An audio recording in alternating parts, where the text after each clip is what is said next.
It was the summer of 2009 when I agreed to help my cousin Eric clean out an old cabin that had been in our family for decades. I was 32 then, still working construction jobs on and off and between contracts. I didn't have much going on, and Eric offered to pay for gas, food, and give me a bit of cash under the table. The place had belonged to our great-uncle Len, a loner who'd worked as a trapper and logger until he died in 2001. No one had touched the cabin since then. The property sat about 30 miles north of Thunder Bay, Ontario, off an old logging road that hadn't been maintained in years. It wasn't on any active map, and we had to follow a combination of handwritten directions and vague landmarks from our uncle's old notebooks. There was no cell reception that far out, so we printed what we needed and made sure to bring a physical compass and map. The plan was to drive in early on a Thursday morning, camp out at the cabin for a few nights, and haul back anything salvageable. The rest, Eric said, we'd burn or leave behind. He wanted to clear it out so he could put the land up for sale. We left at around 7 a.m. in his old Dodge pickup.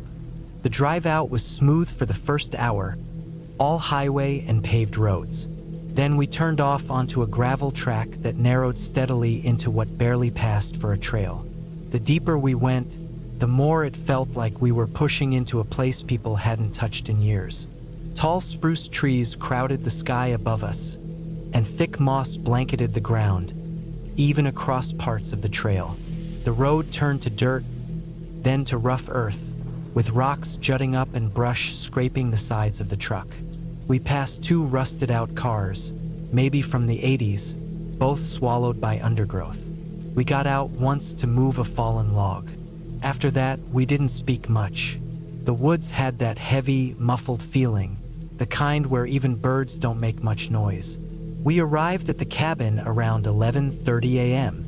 It sat in a small clearing, surrounded on all sides by thick boreal forest. The cabin itself was a single-story structure, made of hand-cut logs with a moss-chinked exterior. The front porch sagged on one side, and the windows were clouded with grime. The whole thing looked like it had settled deeper into the earth over the years. The roof was still intact, surprisingly. No oles, no collapsed beams. It was dry inside, musty and cold, but dry. There were two rooms inside, the main living area and a smaller back room that had served as a bedroom. Most of the furniture was hand-built. A thick table, a few heavy chairs, a narrow cot, and a wood stove with a rusted pipe snaking up through the roof. Tools hung from pegs on the walls, hand saws, a skinning knife, a small axe. We got to work almost right away. Most of the items were unusable, moldy, mouse-bitten, or warped from years of cold and heat. We started piling trash and broken furniture out near the fire pit beside the cabin. I opened the back room last. The door creaked loudly, and the air inside smelled sharp and dry, like aged cedar mixed with something sour. The room was cleaner than I expected. Dusty, sure, but tidy. A small chest sat at the foot of the cot. Inside were clothes, perfectly folded, wool pants, flannel shirts, long underwear, socks. On the wall was a single shelf with a few yellowed books.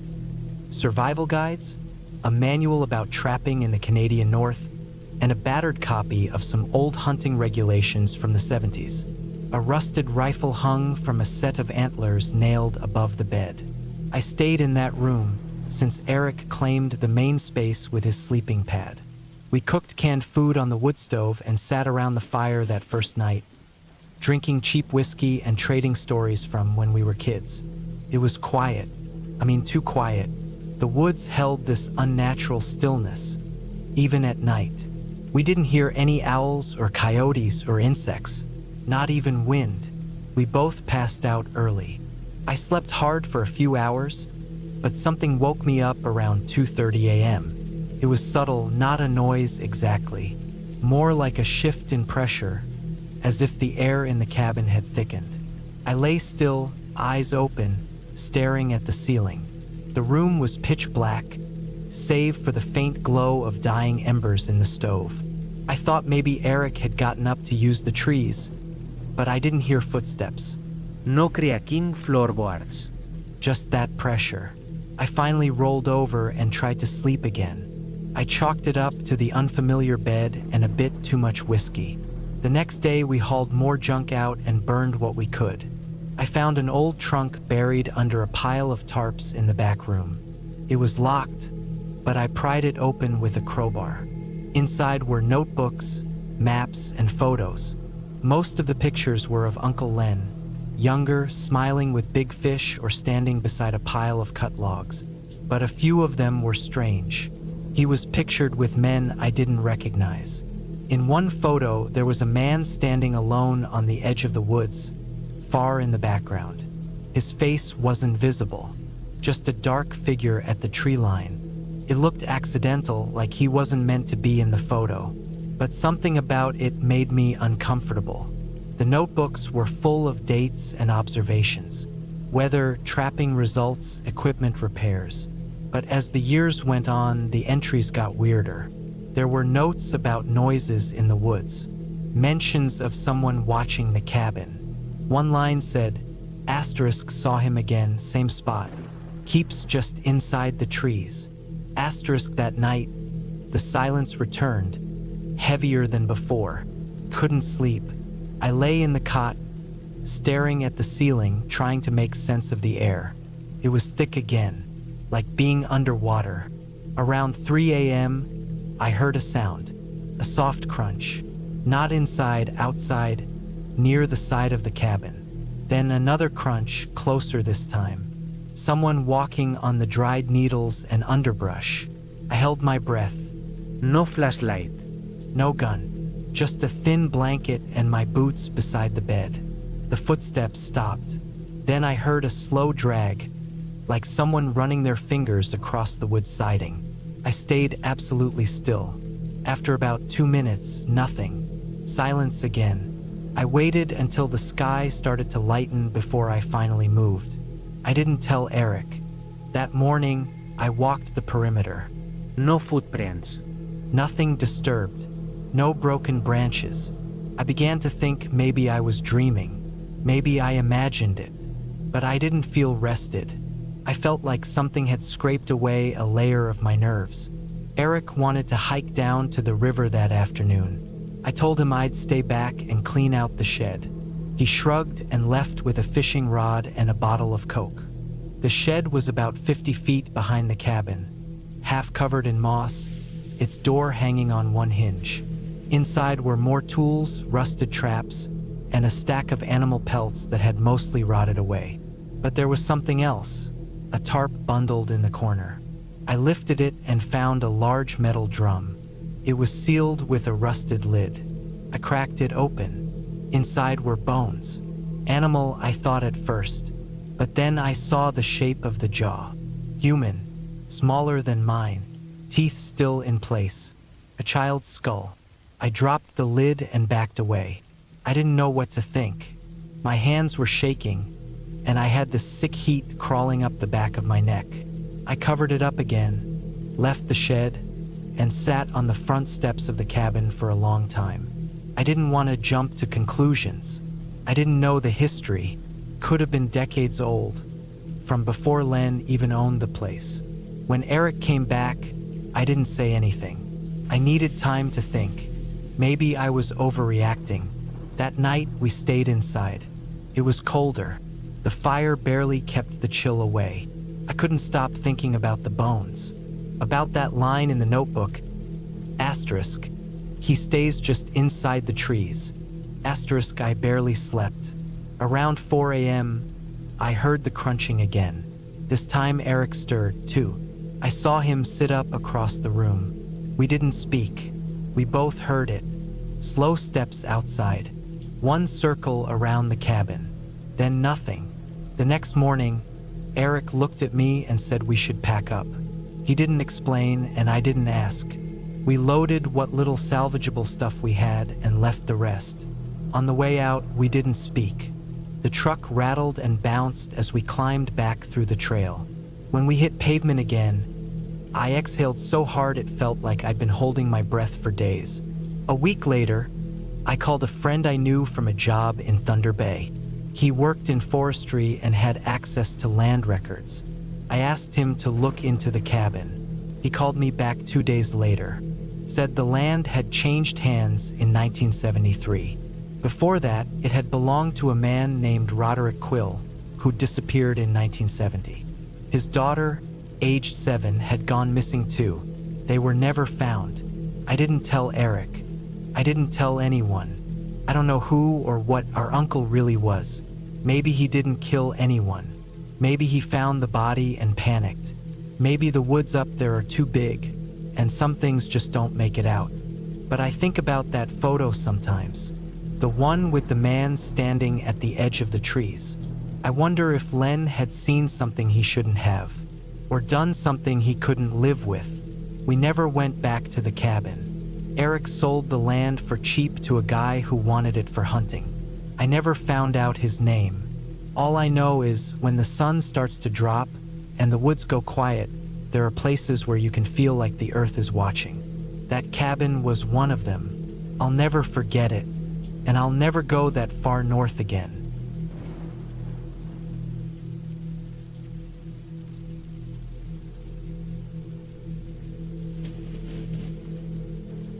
I don't go that deep into the woods anymore.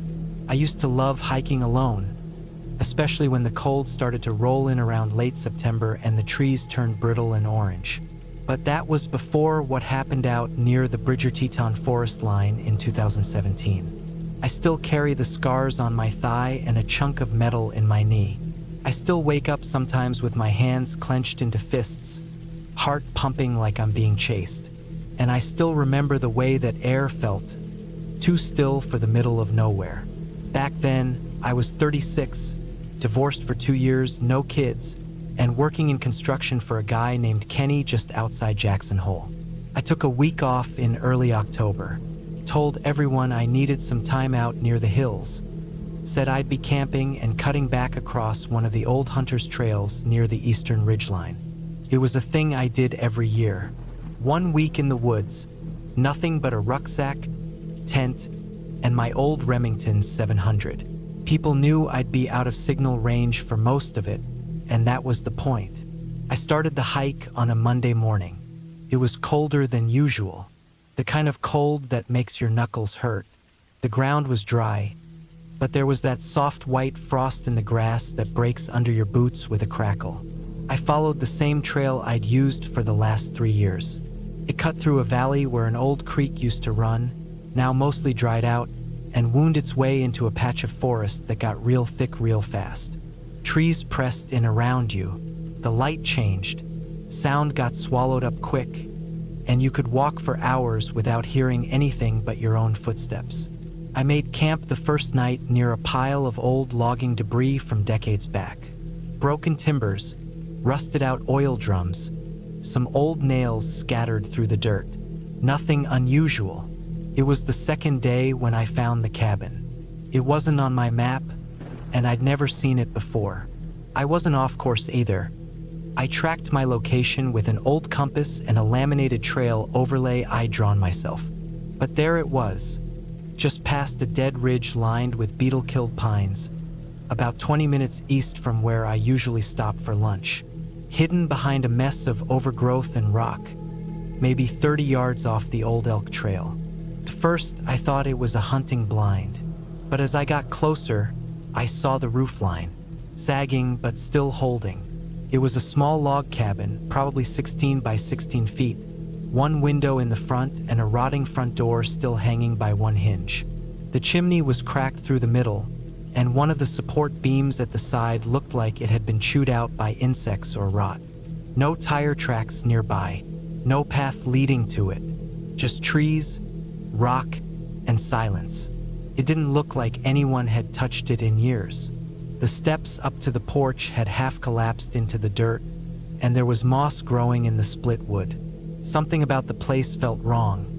Not spooky, just off, like it shouldn't be there. I wasn't planning on going inside, but curiosity pulled me toward it. I stepped carefully over the front step, boots crunching into soft wood, and peeked in. The door creaked but didn't fall. The inside was dusty, filled with that heavy, dry smell of rotting timber and mold. There was a rusted cot on the left, a table and chair in the middle, and what looked like a wood-burning stove in the far corner. Some broken glass littered the floor, probably from the window. A few cans, old-style labels, probably 70s or earlier, lay kicked against the wall. But what really caught my eye was the trapdoor.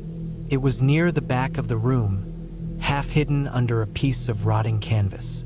Rectangular, maybe 2 feet wide and 3 feet long, with a metal ring in the center. The ring was rusted through. I gave it a tug, but it didn't budge. Something below it creaked. The kind of creak that doesn't come from settling wood, too hollow, too distant. I stood there for a minute, deciding if I wanted to try harder.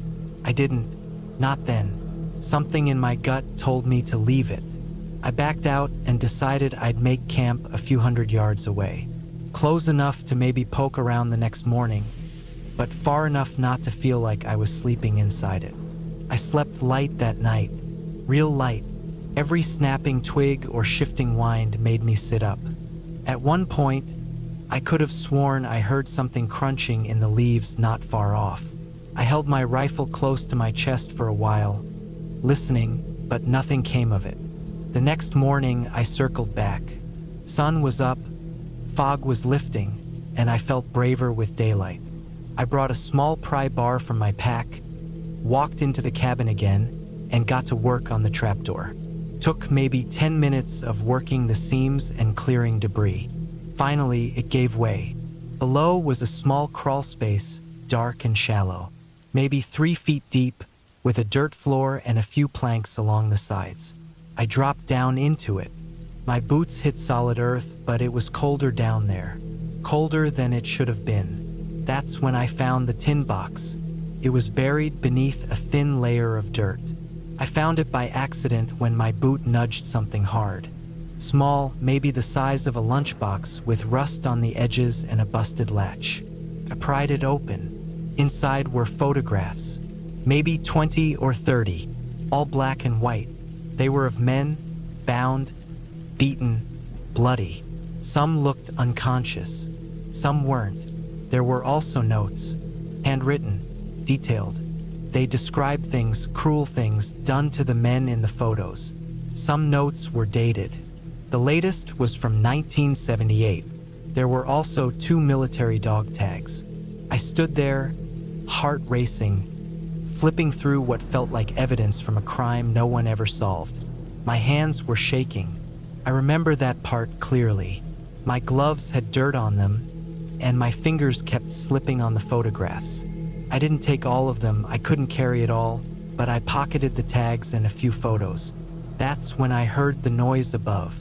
A footstep, one step, a boot hitting wood. I froze, completely still. Another step, and then silence. I pressed myself against the side of the crawl space and waited. No movement, no voice, just silence. I waited for what felt like an hour before I climbed out. The cabin was empty. The light through the window hadn't changed, but the air was different. Still again, not like outside. I didn't stay. I packed everything I had into my rucksack and left.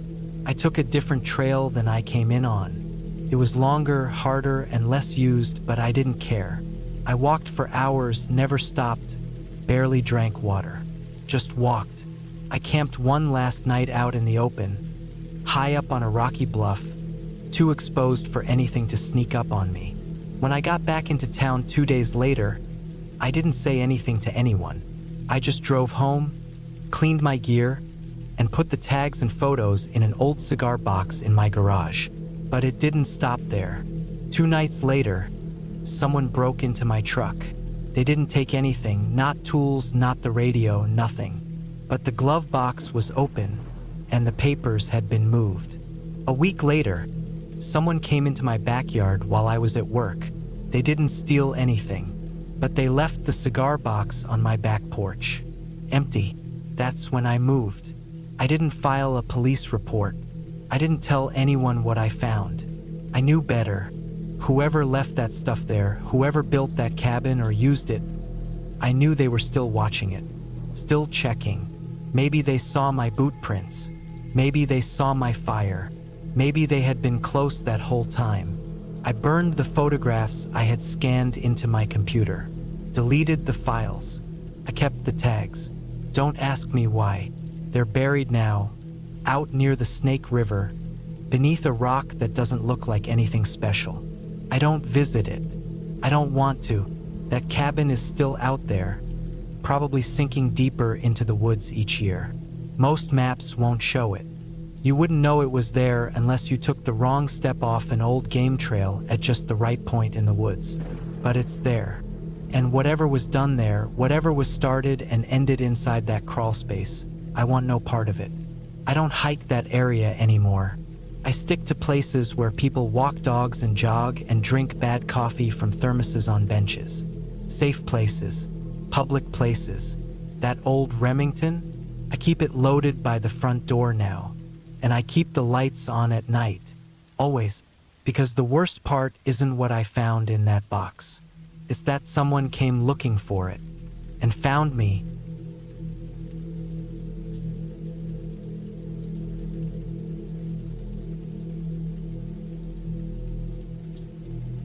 My name's Caleb Moore. Back in 2012, I was 32 years old, working as a park ranger in Central Washington. I had transferred from a busy state park near Spokane to a quieter, less traveled section of wilderness out west near the Wenatchee National Forest. I'd been with the Forest Service for 8 years at that point, and I thought I'd seen a little bit of everything: lost hikers, bear sightings, busted vehicles, poachers, all of it. But I hadn't seen this. The station I transferred to was called Birch Hollow. It wasn't much. One long dirt road off Highway 2 took you all the way in. No traffic. No tourists.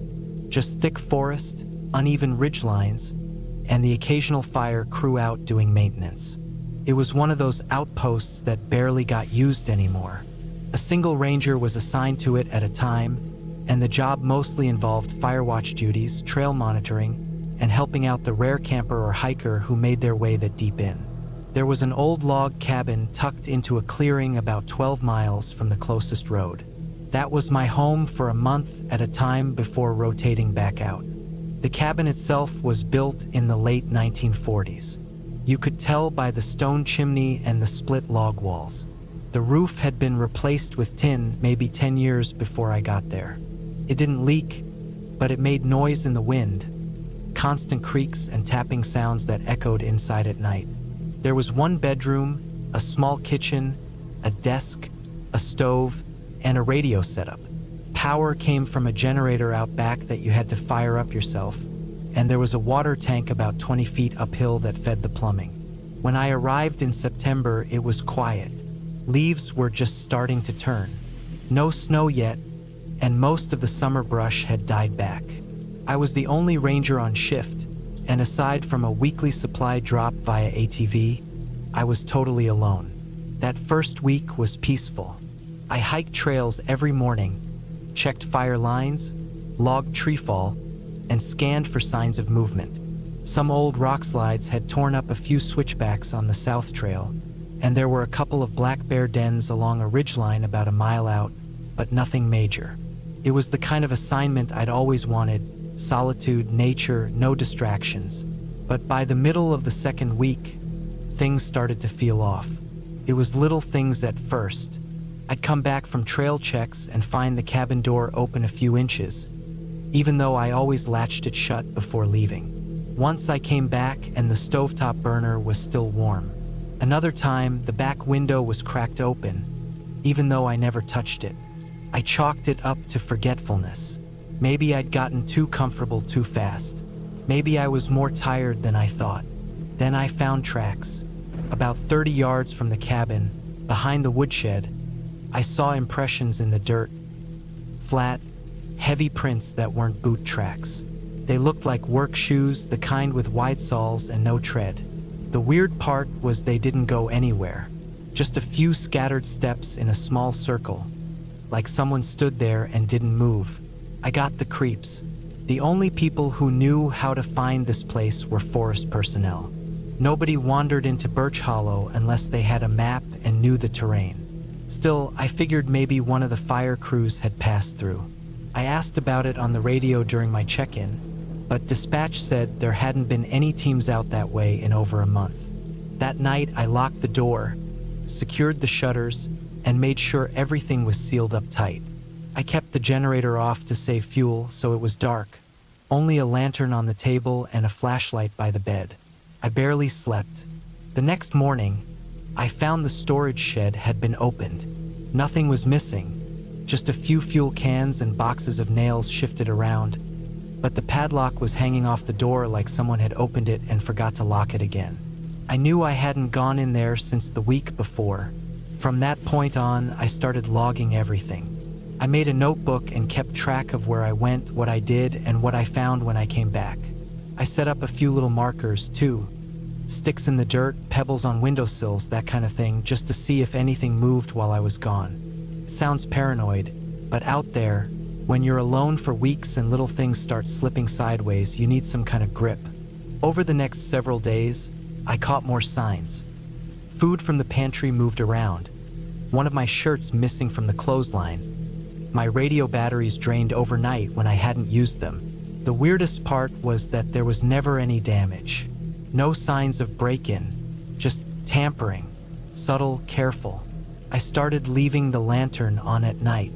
Slept with my boots on. I even rigged a noise trap with a tin cup and some fishing line on the porch steps. It never triggered, but I swear I heard footsteps outside one night. Heavy ones, not animal. I laid there in the dark, heart thudding, just listening. I didn't look out the window. I didn't move. The steps stopped after a while, and then it was dead quiet again. The following morning, I found fresh mud smeared along the edge of the front door frame. A handprint, human. I radioed in a report. Told dispatch I suspected someone might be squatting in the area, maybe an old poacher's camp or a hiker gone off trail. They said they'd send someone up on the next rotation, but it wouldn't be for another 5 days. I was told to keep watch and stay put. I considered hiking out early, but the trail back to the road was long, and my assigned duty was to remain on station unless there was a direct threat. And besides, part of me didn't want to leave. I wanted to know who or what was messing around, so I waited. On the third night after that call, it all came to a head. I had just finished eating around 6 p.m. and stepped out to chop some kindling before dark. It was cold, clouds moving in, air damp with that late September edge. I worked for maybe 20 minutes before heading back in. As soon as I opened the door, I knew something was wrong. The cabin smelled off. Not rotten, just wrong. Like old sweat and cold metal. Like a room that had been shut for too long with something inside. I scanned the place. Nothing seemed out of place at first, but then I saw the lantern was gone. Not knocked over, gone. And sitting in its place on the table was something that made my skin go tight. It was a pocket knife. Not mine. Black handle, short blade, little chip in the grip. I stood there for a long time just staring at it. Then I picked it up. It was still warm. Someone had been inside the cabin in the last 10 minutes. I grabbed my rifle from the corner and went outside fast, scanning the tree line, the shed, the trail. Nothing moved. No sound. No footprints I could see in the gravel. But I knew I wasn't alone. I went back inside, locked the door, and pushed the desk in front of it. I kept the rifle next to me and sat up all night, barely blinking. Every time the wind creaked the roof or a branch scraped the wall, I jumped. Around 3 a.m., I heard it again. Footsteps, this time right up against the wall. Then the faintest tap, tap, on the wood near the back window. I didn't move, didn't breathe. Then silence. I waited until morning. The second the sun came up, I radioed again, told dispatch I needed extraction, emergency or not. I wasn't going to wait another day. They agreed to send someone by noon. While I waited, I packed everything tight, cleaned up, and walked a wide perimeter around the cabin. I found something that nearly made me vomit. About 100 yards north, in a shallow depression behind some brush. I found a fire ring, burned out logs, scattered cans, a bit of canvas tarp balled up. Nearby, wedged between two rocks, was a rolled-up sleeping bag, stained and torn. Inside it were old food wrappers, duct tape, a hammer, and something else. Polaroid photos. All of them were blurry, grainy shots of the cabin. Some at night, some during the day, all taken from the treeline or near the shed. And in several of them, you could see me, walking, chopping wood, sitting on the porch. I stuffed the photos into my pack, got back to the cabin, and waited with the rifle across my lap. By the time the ATV showed up around 12:30, I was shaking. The guy who picked me up didn't say much, just loaded my gear and asked if I wanted to report it now or back at station. I waited until we were 10 miles out before I said anything. I gave the report, turned in the knife, the photos, everything. They said they'd investigate, sent out a team later that week. I never heard what they found, if anything. Nobody contacted me again. A month later, I was reassigned to a fire watch tower near Chelan, and I didn't argue. Years later, I looked up Birch Hollow online. The station was closed down in 2016. Official reason was infrastructure degradation. I never went back, and I never found out who was watching me or how long they'd been there before I noticed. All I know is this: if you ever get stationed alone in the woods, take every creak seriously. Watch the small things, and never assume you're really by yourself.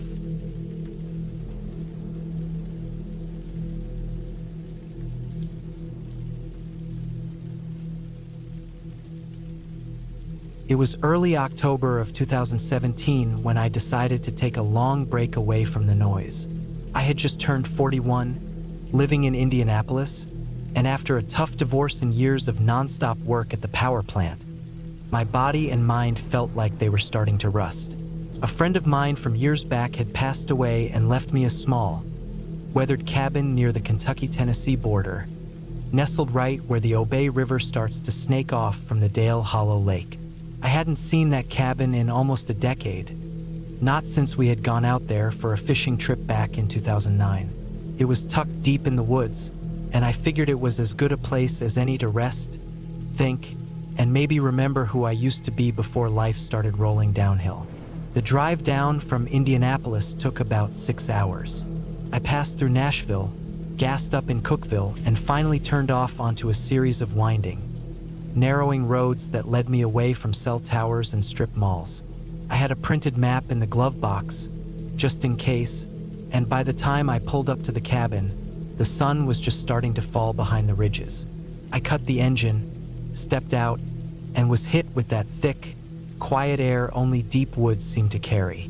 The trees stood like still guards, the dirt driveway was layered in leaves, and the roof of the cabin sagged in the middle like it hadn't been touched in years. It looked exactly how I remembered it, just more tired. I spent the first night cleaning. The cabin wasn't big, maybe 400 square feet. Just one large room, a corner kitchenette, a wood stove, and a bathroom that barely passed as indoor plumbing. The windows were clouded with grime, and mice had made nests in the bottom cabinets. There were spider webs in every corner and a thin layer of dust on everything that made it feel like I had just walked into someone's memory. But I didn't mind. I had brought groceries, water jugs, a .38 snub nose just in case, and a stack of old notebooks I had been meaning to write in. For the first few days, it was exactly what I needed. I fished off the small dock behind the cabin, walked the riverbanks, cut firewood, and cooked simple meals over the stove. No one around for miles. I slept with the windows cracked open, letting the cold creep in. I hadn't felt that kind of stillness in years, but things started feeling off around the 5th day. The first thing I noticed was something small. A stack of firewood I had neatly piled next to the shed had been knocked over sometime during the night. I figured maybe a raccoon or even a black bear had stumbled through, so I just res-tacked it and didn't think twice. The next night, I woke up at around 2:30 a.m. to the sound of rustling outside the cabin. It wasn't an animal. I've camped and hunted enough to know the difference between random forest noise and something deliberate. This wasn't a deer walking through brush. This sounded like someone stepping carefully through dried leaves, slow and heavy. I laid there still, listening, holding my breath until the footsteps faded. I didn't sleep much after that. In the morning, I found what I was afraid I'd find. Footprints, human, boots, coming from the riverbank and stopping about 20 feet from my porch, then turning back toward the trees. No trash, no cigarette butts, nothing. Just prints in the dirt. That day, I hiked a few miles downstream, thinking maybe someone was camping nearby. I didn't find anything. No tents, no signs of fire pits, no boats docked along the bends in the river. Just woods, water, and silence. That night, I stayed up, sat by the wood stove with the lights off, just a candle burning on the table. I had the revolver on my lap and the curtain drawn slightly so I could peek through without being seen. Around 1:45 a.m., I saw something. There was movement near the tree line. Not walking, standing. Whoever it was, they were tall, wearing dark clothing, maybe a hood or hat. I could barely make out the shape. They just stood there. I didn't move, didn't breathe. After a while, they stepped back and disappeared into the trees. I don't know how long I stayed sitting like that, but when I finally looked at the clock again, it was past 4 a.m. I considered leaving the next morning, but something in me wanted answers. Or maybe I was just stubborn. I didn't drive all the way down there just to turn tail and run. So I took steps. I set up a kind of alarm system with tin cans and fishing lines strung around the property. Nothing fancy, just something that might give me a heads up. I also started carrying the revolver at all times, even just to get water from the pump out back. 2 nights later, the cans rattled. It was around 3 a.m. I was lying in bed, barely drifting off, when the sharp sound of cans clattering against each other snapped me awake. I grabbed the gun and crept toward the front window. This time, I didn't see anyone. I waited almost an hour before I stepped outside. The line had been cut clean like with a knife. The cans were scattered in the leaves. Someone was messing with me. At that point, I started to wonder if this wasn't some kind of sick game. Maybe a local who didn't like strangers staying on old land. Maybe some drifter living rough out there. Either way, I decided I wasn't going to be run off. I went to town the next day, an hour's drive, and bought a motion-activated trail camera, some batteries, and a proper lock for the shed. I set up the camera facing the trail from the river, high enough in a tree that someone might not notice it, but angled just right to catch anything coming close. The next few nights were quiet. I started to think maybe whoever it was had moved on. Then I checked the camera. It was early in the morning, fog still lifting off the river, when I pulled the SD card and loaded the images onto my old laptop. The first few were just deer, one raccoon, but then there was one, taken 2 nights earlier, timestamped 2:57 a.m. There he was, a man, white, maybe mid-40s, beard, wearing a brown canvas jacket, torn at the collar. His eyes were open wide, face pale and blank like he wasn't even aware of where he was. He was looking straight at the camera, not toward the cabin, not walking, just staring into the lens. I stared at the photo for a long time. My hands felt cold. He had been no more than 30 feet from where I slept. I drove straight back to town and showed the photo to the sheriff's office. A younger deputy at the desk said they'd take a report but doubted there was much they could do. They didn't recognize the man and said I should probably just head back to the city if I was feeling unsafe. I didn't like that answer. I'm not the kind of guy who likes being pushed around, and I wasn't going to abandon my friend's place without knowing what was going on. That night, I didn't sleep. I stayed awake, gun on the table, trail camera repositioned, and a thermos of coffee next to me. Around 3:20 a.m., I heard a sound I hadn't heard before. Not footsteps, not cans, breathing, heavy, rasping just outside the cabin wall. Then the doorknob turned, slowly. No knocking. No announcement. Just a slow turn, like he was checking to see if it was unlocked. It wasn't. I had deadbolted it. I stood there, frozen, watching the knob twitch slightly. Then silence. After about 5 minutes, I flung the door open and swept the porch with my flashlight. Nothing, just fog and leaves. But in the morning, I found what he left. A dead rabbit, skinned and headless, laid neatly on the porch mat. That broke something in me. I had spent a week telling myself this was just some woodsman or some drugged-out squatter. But that rabbit wasn't random. That was a message, a warning, or maybe a game. I packed my bags that day, threw everything into the truck. But before I left, I burned the rabbit, buried the ashes behind the cabin, and bolted the door shut. I didn't say goodbye. I just drove. Back in Indianapolis, I tried to go back to work. Tried to sleep in my own bed. But I kept checking the door, locking windows, watching cameras I set up around my small house. I couldn't shake the feeling that the woods had followed me home. 2 weeks later, I got a call from the Clay County Sheriff's Office.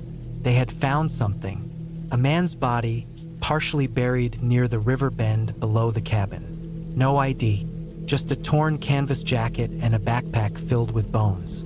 Animal, mostly. Some people had reported seeing someone matching the description months earlier, wandering near back roads, asking strange questions about the river, sleeping in barns. He had no name. No family came forward. I never went back to the cabin. I put it up for sale through a local agent and signed all the papers by mail. They told me later the buyer planned to tear it down and build a modern lake house in its place. I hope they did. I don't tell many people about what happened out there, mostly because there isn't much to explain. No real ending, no justice, just something broken living out in the woods, drawn to that river, drawn to the silence. But I know this, there are places where the rules are different, where people slip between the cracks and things happen that don't make the papers. And some men don't need a reason to follow you. They just do.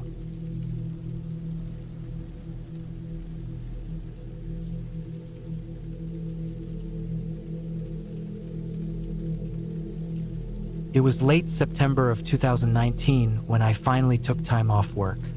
I was 37 and hadn't taken more than 3 or 4 days off in a row since I was 25. My job kept me in a loud, fluorescent-lit office for years, and I needed a break. Not the beach or some all-inclusive thing, but somewhere quiet and isolated. So, I rented a cabin up in the northern part of Maine, somewhere about 20 miles from a town called Howland. I had to drive another 10 or 12 miles on a gravel road to reach it.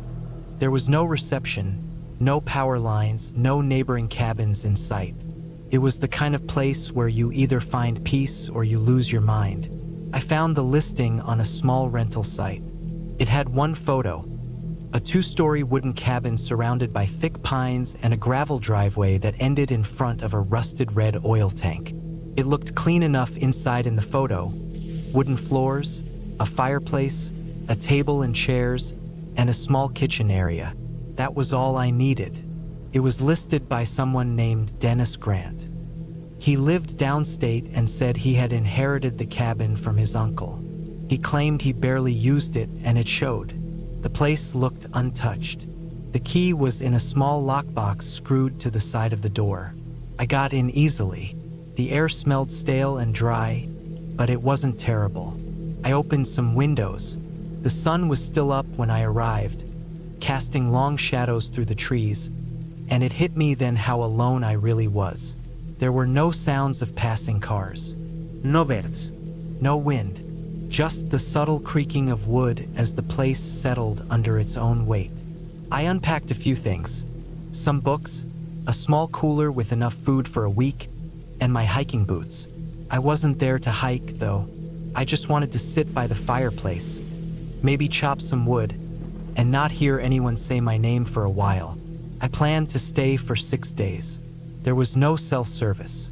That was expected. There was a small radio on a shelf in the living room, but it only picked up static. I figured I'd be fine. There were candles and matches, propane stove. The fireplace seemed in working order. I was set. That first night, I barely slept. It wasn't fear or discomfort. It was the silence. You don't realize how much ambient noise you live with until it's gone. In the city, even at night, you hear the hum of things. Traffic, distant voices, heating systems, sirens. Out here, there was none of that.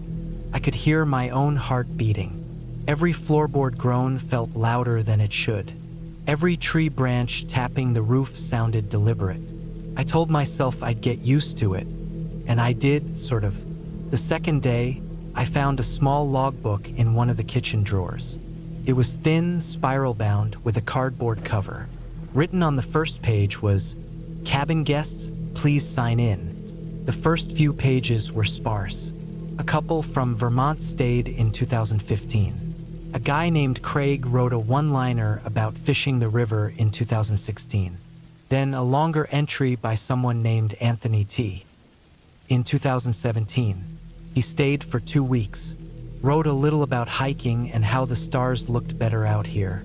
That was followed by 2 more short notes from guests in 2018. Then, about halfway through, the handwriting changed. The ink was heavier, the lines darker and slightly crooked. No dates were given, just entries like, "Something isn't right about the woods behind the shed. I don't go there anymore." And, "He walked past the cabin again last night. Didn't knock, didn't look in, just walked." And then, "If someone finds this and I'm gone, check the freezer." That was the last entry on the page. It was in the same hand, written hastily and crookedly. I stared at the logbook for a long time. I told myself it was a joke, some twisted sense of humor from a past guest. Maybe even the owner playing around. People do dumb things when they think no one will read it. Still, I opened the freezer. There was nothing inside but a bag of ice that had melted and refrozen into a block. I let out a small breath I hadn't realized I was holding. I shut the freezer, put the logbook back where I found it, and didn't touch it again. That night, I heard something. It was past midnight. I was reading near the fireplace. The flames were low, just enough to cast shadows. I hadn't turned on any lights, just candles here and there. I was starting to doze off when there was a thud against the side of the cabin. Not a branch tapping, a solid impact, like something or someone bumping into it. I froze. I didn't move for maybe a full minute. The fire cracked again, and I turned my head slowly toward the nearest window. All I could see was blackness. I stood up and grabbed the small hatchet I had used to chop wood earlier. It was dull, but it was the only thing with weight and a handle. I didn't turn on a flashlight. I didn't want to give away where I was standing. I waited near the door for maybe 10 minutes. Nothing else happened. Eventually, I sat back down, but I didn't sleep. The next day, I checked outside. There were no footprints. Nothing disturbed. I told myself a deer must have wandered into the side of the cabin. That's all. But the woods behind the shed, the same place mentioned in the logbook, gave me a strange feeling I couldn't explain. I didn't go in that direction. By the 4th day, I was ready to leave early. I packed some of my food, made sure the fire was completely out, and tried starting the car. It wouldn't turn over. I tried again. Nothing. Battery was fine. Lights worked, radio worked, but it wouldn't crank. I got out and popped the hood. I didn't know enough about engines to fix anything. I just stared at it, then slammed the hood shut and went back inside. That night, I locked every window. I even stacked a chair under the doorknob. I left the hatchet by the bed. I didn't sleep. Around 2 a.m., I heard something again. This time, it wasn't just a thud. It was slow movement, a dragging sound, like someone's coat brushing the wall. Then soft footsteps on gravel. Then silence. I stayed in bed, breathing slow and shallow, ears tuned for any sound. None came, just the quiet. The next morning, I found something behind the cabin. There were boot prints, one set, large, deep. They led from the woods near the shed, around the back of the cabin, and then vanished into the gravel at the driveway. They were not mine. I wore hiking boots with a different tread pattern. These were heavier, larger. I followed them for about 20 feet, then lost them in the leaves. I circled the cabin twice. Nothing. I went back inside and pulled out the logbook again. There was a new entry. It hadn't been there before. It read, "Saw you reading this. You shouldn't have opened the freezer." My chest tightened. I flipped the pages back and forth. There was no way I had missed this before. I looked at the freezer again. The ice block was still there, but this time, beneath it, something poked out. A folded piece of paper stuck to the bottom of the plastic tray. I used a knife to chip at the ice. It took nearly 20 minutes to free the paper. It was wet, but the ink was still readable. It was a hand-drawn map, just lines and symbols, a rough outline of the cabin, the shed, and something deep in the woods, marked with an X. Next to it, a note. "I buried him here. I think he's still alive." I almost dropped the paper. I didn't go into the woods. Instead, I sat in the middle of the cabin all day with the hatchet in my lap. I didn't eat. I barely drank anything. I waited for the sun to set and tried to stay awake, watching every corner of the room. At some point that night, I must have dozed off, because I woke to the sound of the front door creaking. It wasn't forced open. It wasn't smashed in. It was opened slowly, on purpose. I grabbed the hatchet and stood still in the dark, heart hammering in my chest. A figure stepped inside. I couldn't make out the face, but it was a man, tall, heavy, slow-moving. He didn't say anything. He didn't carry a weapon. He just stood there, staring. I didn't think. I didn't breathe. I ran. I shoved the back window open and jumped. I didn't care if I broke something. I hit the ground hard and kept running, barefoot, through the cold gravel and into the trees. I didn't stop until the sky turned gray. Eventually, I found a logging road. I waited until I heard a truck and flagged it down. The man inside didn't ask many questions. He could see I was in rough shape. He drove me to the nearest town, and from there I contacted the sheriff. I told them everything. They searched the cabin. They found the map. They followed it. They dug at the X. What they found was a shallow grave with bones, likely several years old. The forensic team said they'd been cut, not chewed. Human tool marks. The killer had made no effort to bury them properly. It was like they expected someone to find it. They never caught the man I saw. There was no trace of him after that night. No fingerprints. No new boot prints. Just the story, the bones, and the logbook. The cabin was burned down 6 weeks later. Arson, they said. No one ever claimed responsibility. The owner, Dennis, vanished. The contact number went dead.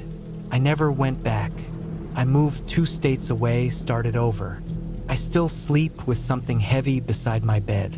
And sometimes, when I wake up in the middle of the night, I think about that logbook, and I wonder how many more pages were left.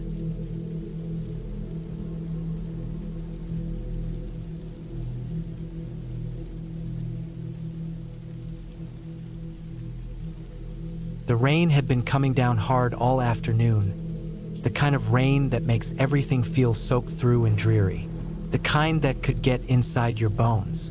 I had just finished another exhausting week at work and thought a weekend in a remote cabin would be the perfect escape. My name is Luke, and I'm 32.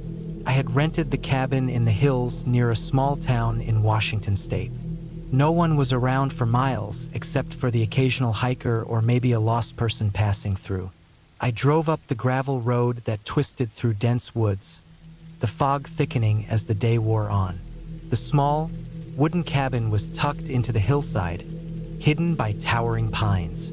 It looked cozy enough, like something you'd find on a postcard, small, with a red door and a chimney curling out wisps of smoke. The kind of place you would imagine spending a quiet weekend, reading books and drinking warm tea. The place had no electricity, just a wood stove for heat and gas lamps that gave off a soft, flickering light. I figured it'd be the perfect place to unwind, no distractions, just the sound of the rain and the crackle of the fire. I unpacked my car and settled into the cabin, stacking firewood by the stove. The wind howled outside, and the trees creaked under the pressure. But inside, it was warm and quiet.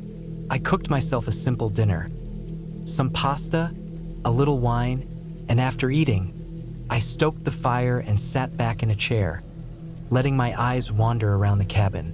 The smell of wood and pine filled the air, and for the first time in a while, I felt at peace. By the time night fell, the storm had worsened. The rain hit the cabin like 1,000 tiny hammers, and the wind shook the windows. I pulled the blanket tighter around me, thankful for the warmth. Around 10 o'clock, I heard a sound from outside. At first, I thought it was just the wind pushing branches against the cabin, but then I heard it again, a low thud, followed by a scuffing noise. My heart skipped. I didn't know if it was someone or something trying to get in. My mind went to the worst-case scenario. Maybe someone had found their way to this isolated cabin and was now trying to break in. I grabbed the old rifle I'd found in the corner, sitting on the mantel. It wasn't loaded, but I wasn't sure if I should go out and check or stay inside. If it was a person, they could be dangerous. But if it was an animal, it was probably just a curious bear or something. I sat still, listening intently. The thud came again, louder this time. It was closer. I could feel my heartbeat in my chest. I moved to the window and peeked out, but all I saw was the dark shape of trees swaying in the wind. Nothing else. It made me feel even more uneasy. The rain kept coming down harder, and the storm seemed to grow louder. Then, I heard it again, even closer now, a soft scraping along the ground. This time, I didn't hesitate. I opened the cabin door slowly, making sure it didn't creak, and stepped out onto the small porch. The rain hit my face immediately, but I barely noticed it as my focus was entirely on the sounds in the dark. The forest was eerily quiet now. No wind, no birds, just the patter of rain. I crept around the corner of the cabin, my hands gripping the rifle tighter. As I moved into the woods a few feet, I noticed something strange on the ground, muddy, wet footprints leading toward the trees. They were large, almost as if a person had been dragging something heavy, and they led in the direction of a small clearing just beyond the cabin. I followed the tracks, keeping my distance. The sound of my boots on the wet ground was drowned out by the rain. I reached the clearing and stopped dead in my tracks. A small fire had been set in the middle of the clearing, burning low with a few embers left. But that wasn't what caught my attention. Standing next to the fire was a man, hunched over and looking into the flames. He didn't see me at first. He was dressed in dark clothes, soaked through from the rain. His hair was wild, unkempt, and his face was gaunt, almost skeletal. He looked strange, almost as if he didn't belong there, like he had been lost in these woods for far too long. He was muttering softly to himself, something I couldn't quite make out. I stayed hidden behind the trees, my heart pounding in my chest. My first instinct was to leave, but I couldn't tear my eyes away from the man. He had a strange aura, like he was not quite human, as if his very presence was wrong. The firelight flickered across his face, and for a moment, I could swear I saw his eyes glowing faintly in the dark. Then he suddenly stopped muttering. The hairs on the back of my neck stood up. He slowly turned his head, as though sensing my presence, and stared directly at the spot where I was hiding. I froze, praying he hadn't seen me. My breath was shallow, my heart beating in my throat. The man didn't move. He just stood there, staring. Minutes passed, or maybe seconds. Time seemed to stretch unnaturally. Finally, the man looked away, his gaze returning to the fire. I took a deep breath and backed away, step by careful step. I didn't know what to think, but I knew I didn't want to be anywhere near him. I rushed back to the cabin, my mind racing. I locked the door behind me and double-checked the windows. I couldn't hear anything outside, but I knew I wasn't safe. That feeling in the pit of my stomach told me that something was wrong, horribly wrong. I spent the rest of the night listening, but there was no sound except the rain. My body was tense, every small noise making me jump. The fire crackled in the stove, and I just stared at it, waiting for the dawn. The morning came, gray and overcast. The storm had passed, leaving behind a wet, still world. The silence was almost worse than the storm itself. I waited for hours, but the man never returned. There was no sign of him, not even the fire. I thought maybe I had imagined the whole thing, but the prints in the mud, those footprints, proved that I hadn't. I packed my things, my hands shaking as I loaded the car. I didn't care that I had paid for the weekend. I didn't care about the cabin or the peace I thought I'd find here. All I wanted was to get as far away as possible. I drove back down the gravel road, my eyes scanning the trees on either side. I didn't stop until I reached the main highway, and even then, I didn't feel safe. There was a gnawing feeling in my gut, a sense that I had narrowly avoided something terrible. Maybe it was the isolation of the cabin, or maybe it was the strange man, but I couldn't shake the thought that something was out there in those woods. Something that shouldn't be. It wasn't until I got home that I felt a little better, but the unease still lingered, deep down, like a bad taste in the back of my mouth. I kept thinking about the man and those tracks in the mud. I don't know what he was doing out there, or why he was so close to my cabin. But I do know one thing for sure. I will never rent that cabin again.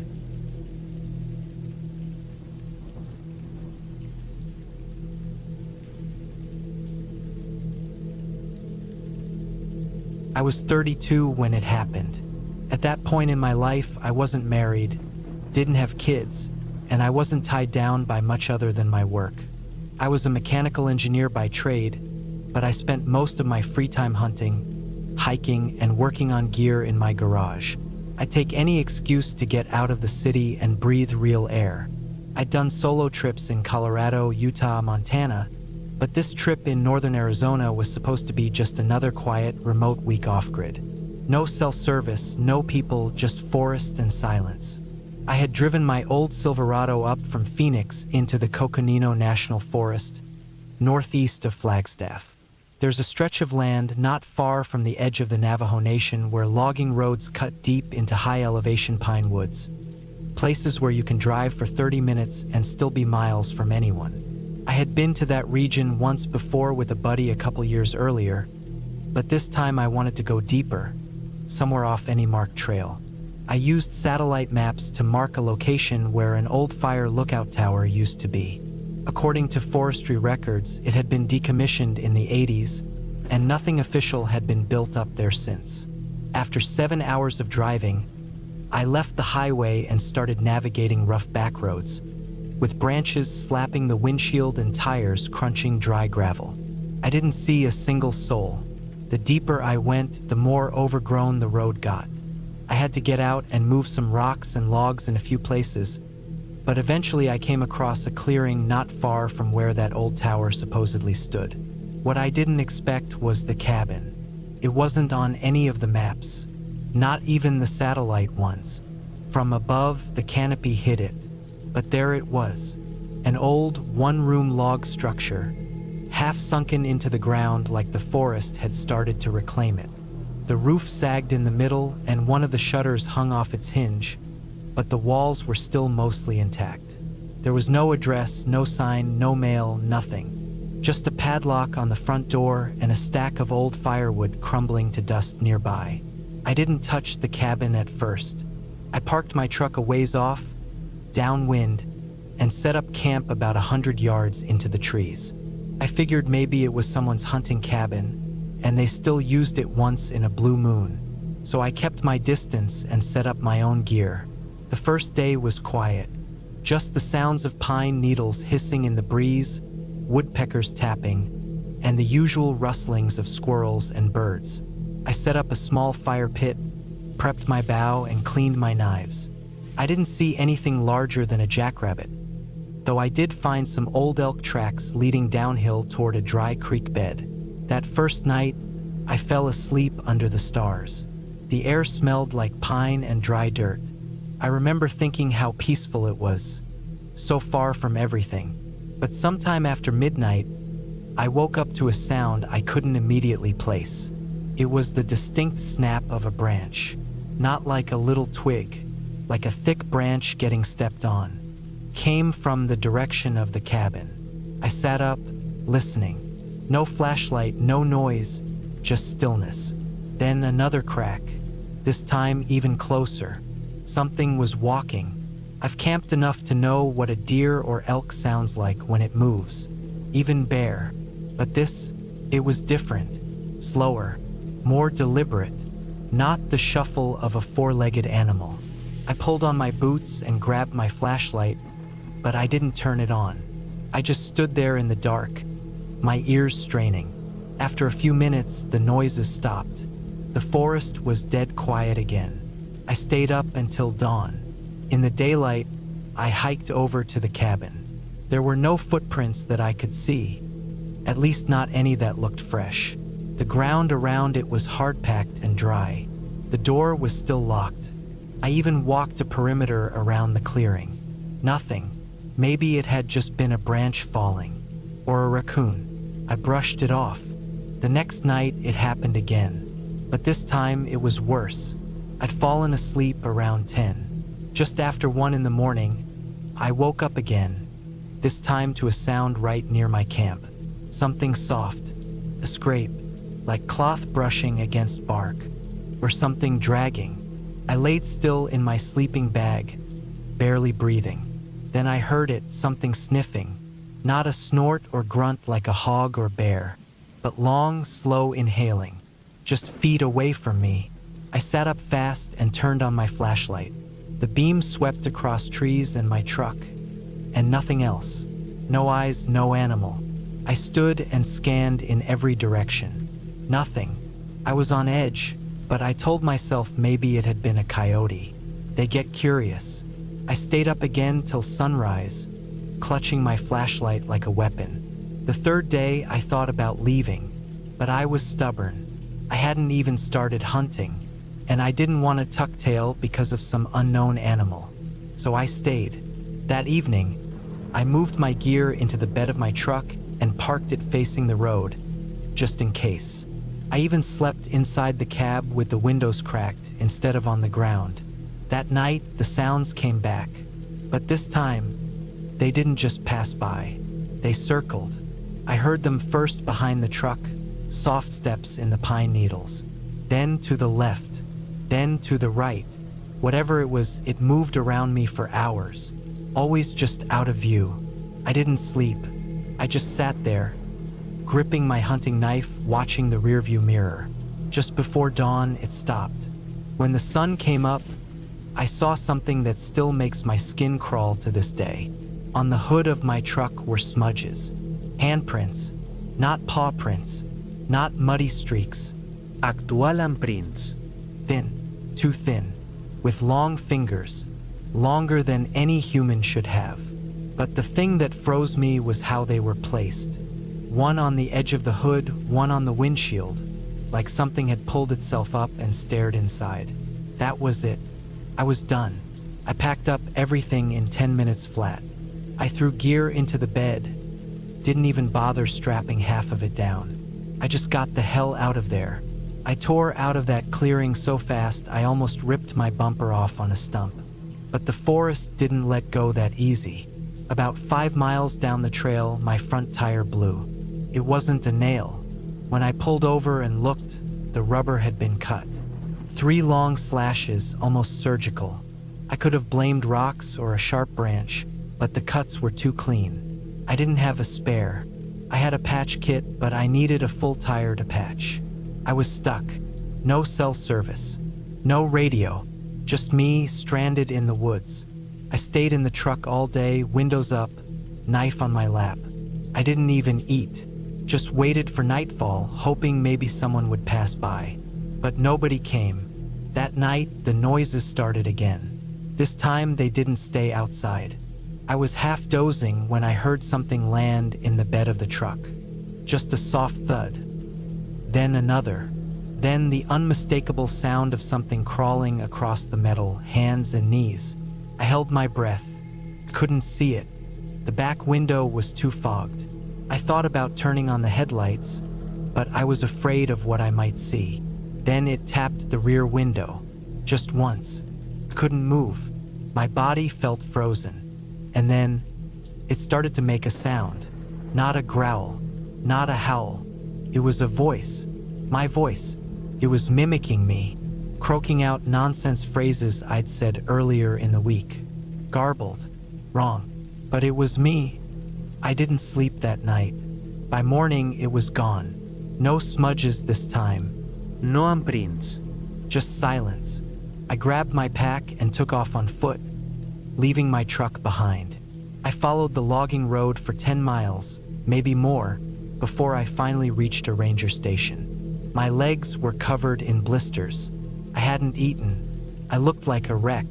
The ranger believed I'd seen something. He didn't ask too many questions. He just called for a tow. When we got back to the truck later that day, the windows had been shattered. Something had torn the seats apart. There were deep scratches across the steering wheel and dashboard, like it had been looking for me, like it knew I'd left. I never got an explanation. The cabin was gone when I tried to show someone a week later. No joke. We drove back in with a forestry guide, used GPS, but where the clearing had been was nothing but trees. No cabin. No firewood. No clearing at all. I know what I saw. I know what I heard. And whatever it wasn't an animal. It moved like a man, but it wasn't one. It knew how to stay out of sight.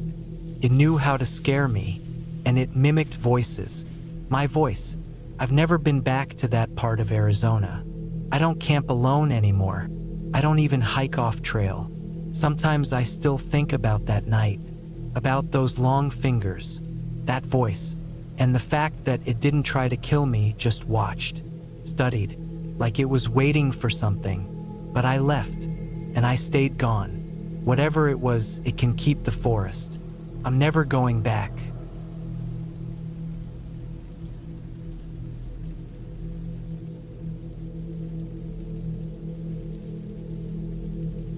It was late October in 2014 when I first got the keys to my uncle's old farm cabin. I was 34 back then, and life in Chicago had worn me out. I worked 12-hour shifts at a cold storage facility, and most days I came home too tired to even heat up dinner. My Uncle Henry had passed away earlier that year, and with no kids of his own, he left me his land in Iowa. 30 acres of quiet hills, soy fields, and a rundown cabin that hadn't seen anyone living in it for over a decade. I didn't inherit much else. Just the land, the tool shed, the barn that leaned sideways like it was drunk, and the cabin itself, which sat tucked behind a thin line of trees maybe 200 yards from the main gravel road. I figured a couple months out there could clear my head. Maybe I'd fix the place up and rent it out, or maybe I'd sell it. Either way, I needed a break from the city, and that cabin gave me the perfect excuse. The first time I pulled up the gravel road to the cabin, the sun was falling behind the tree line. The air smelled like dirt and dry grass. I remember the silence most of all. No engines, no sirens, no voices, just wind. It felt almost too quiet, like something was waiting to speak the moment I left. That thought sat weird with me, but I brushed it off. Long days and stress do that to a person. The cabin itself was small, 2 rooms and a little bathroom with a water tank I wasn't sure still worked. The front door stuck, and the hinges on the screen squealed like a dying animal every time I opened it. The windows were smudged with the sort of grime that comes from years of wind and rain, and inside it smelled like old wood, mildew, and something faintly sweet, almost rotten like decaying apples. There was a narrow bed with a frame that looked homemade. A rusted-out propane heater sat by the wall. The kitchen was just a counter, a sink, and a few shelves nailed into studs. It wasn't cozy by any stretch, but I liked the roughness of it. I didn't need much. That first night, I lay in bed and listened to the wind whistle between the warped window frames. The cabin made noise, but not the kind that worried me. Just creaks, little groans. I didn't sleep much, but that was normal. Still, it felt different there. The kind of stillness that sticks to your skin. I spent the next few days fixing things up. I trimmed back the brush near the road, cleared out the gutters, and patched a section of the roof where water had been dripping through onto the plywood floor. I didn't see anyone. Not a single truck drove by. It was just me, the cabin, and the land. The barn kept drawing my eye. It sat about 100 yards out behind the cabin, down a slight slope and half sunk in tall weeds. The roof was missing half its shingles, and the upper loft looked like it could collapse at any moment. I didn't want to go near it, but after a week, I figured I should at least check it out. If nothing else, I needed to see if there were tools I could use. Inside was exactly what you'd expect from an old farm barn. Rusted tools, spider webs thick enough to stop a bird, and the lingering smell of old hay and oil. In the back, near the support beams, I found something that made me pause. It was a thick wooden box with iron latches, maybe 4 feet long and 2 wide. It looked handmade, with blackened metal hinges and a locking bar across the front. It wasn't locked, so I opened it. Inside were bones. Not human, but large. Maybe pig or cow. They were old, yellowed, and piled in a way that seemed too deliberate. Mixed in were smaller bones, ribs maybe, or forelimbs. The bottom was layered with straw and dirt, soaked with something dark. It was probably animal blood, maybe used for butchering, but I couldn't figure why anyone would store bones like that in a sealed box. The sight of it left me cold. I left the box open and backed out of the barn. I didn't go near it again for the rest of the week. That night, I barely slept. I kept thinking about that box, the bones, the dry smell that clung to my hands even after washing. The next morning, I buried it all. I dragged the box out behind the barn with a rope, dug a hole maybe 4 feet deep with a rusted shovel I found near the chicken coop, and dumped everything in. I left the box too, covered it all up, and pressed the soil down with my boots. I thought that would settle whatever feeling had come over me, but it didn't. By the second week, things started to change. I started waking up to sounds that weren't the wind or the creaking cabin. Sometimes it was a sharp knock like wood on wood. Other times it was softer, like something brushing across the porch or scratching against the side wall. One night, I woke to the sound of footsteps outside the window. Slow, steady, too heavy to be a raccoon or fox. I stayed still and didn't breathe. They stopped after a few minutes, and I heard nothing else. In the morning, I walked around the cabin. The ground was dry, and I didn't see any prints. That didn't mean much, but something in my gut twisted. A few days later, I found the shed door hanging open. I was sure I had closed and latched it. Nothing inside looked touched, but the heavy latch had been forced open. Not broken, just bent outward, like it had been pried. I told myself it was weather. Old wood swells, hinges snap, but the feeling in my chest disagreed. Then there was the smell.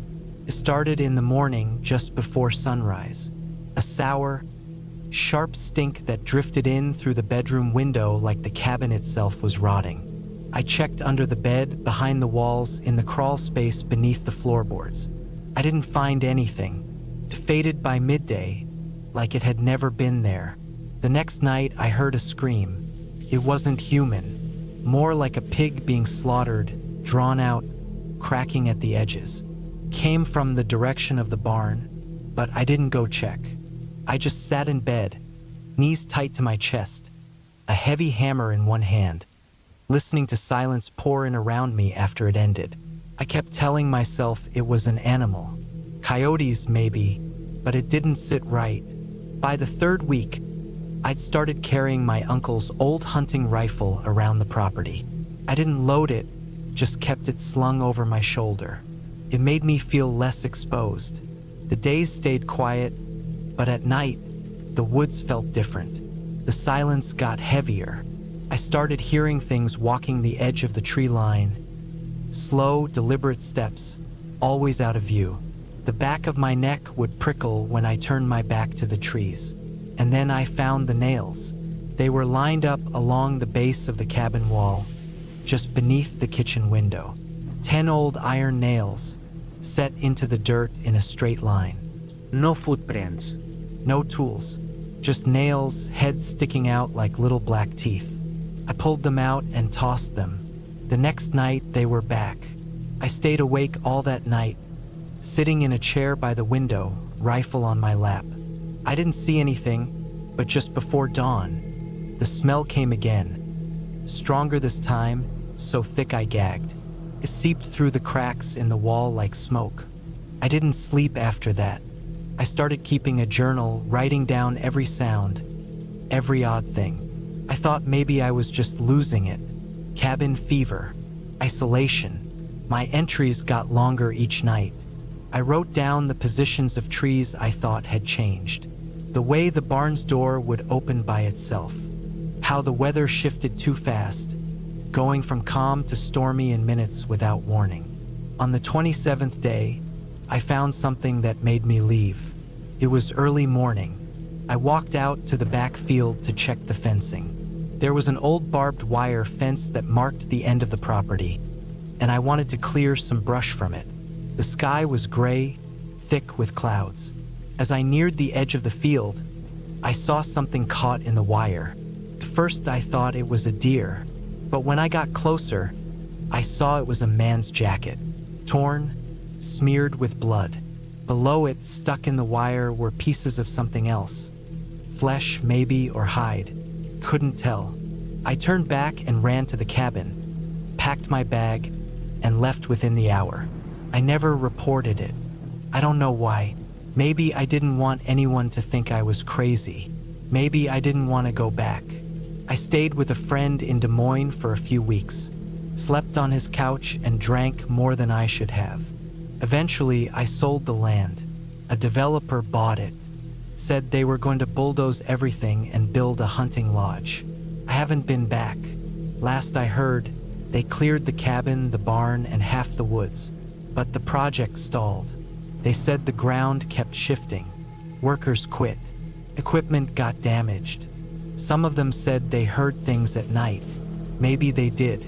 Maybe it's just old land with old problems. I don't have answers. All I know is I'll never go back to that cabin. Whatever was wrong out there wasn't in my head. It was real. And I think burying that box didn't end anything. It just woke something up. Now, even years later, I keep the curtains closed at night. I don't camp. I don't walk alone in woods. Some places weren't meant to be fixed up. Some things should stay buried.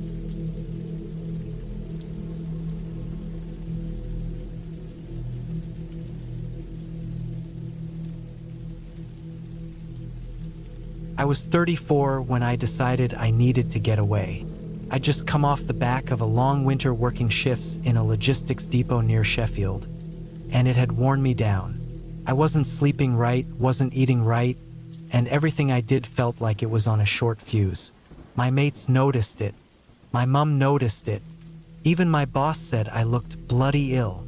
It wasn't a dramatic breakdown or anything, just that slow grind of life pulling you down inch by inch. So I booked a week off and went looking for a place to clear my head. I didn't want to fly anywhere, didn't want to stay in a hotel either. What I wanted was silence, proper silence. No roads nearby, no neighbors arguing through paper-thin walls, no work calls, just a bit of space. I found the cabin on a website that listed off-grid rentals.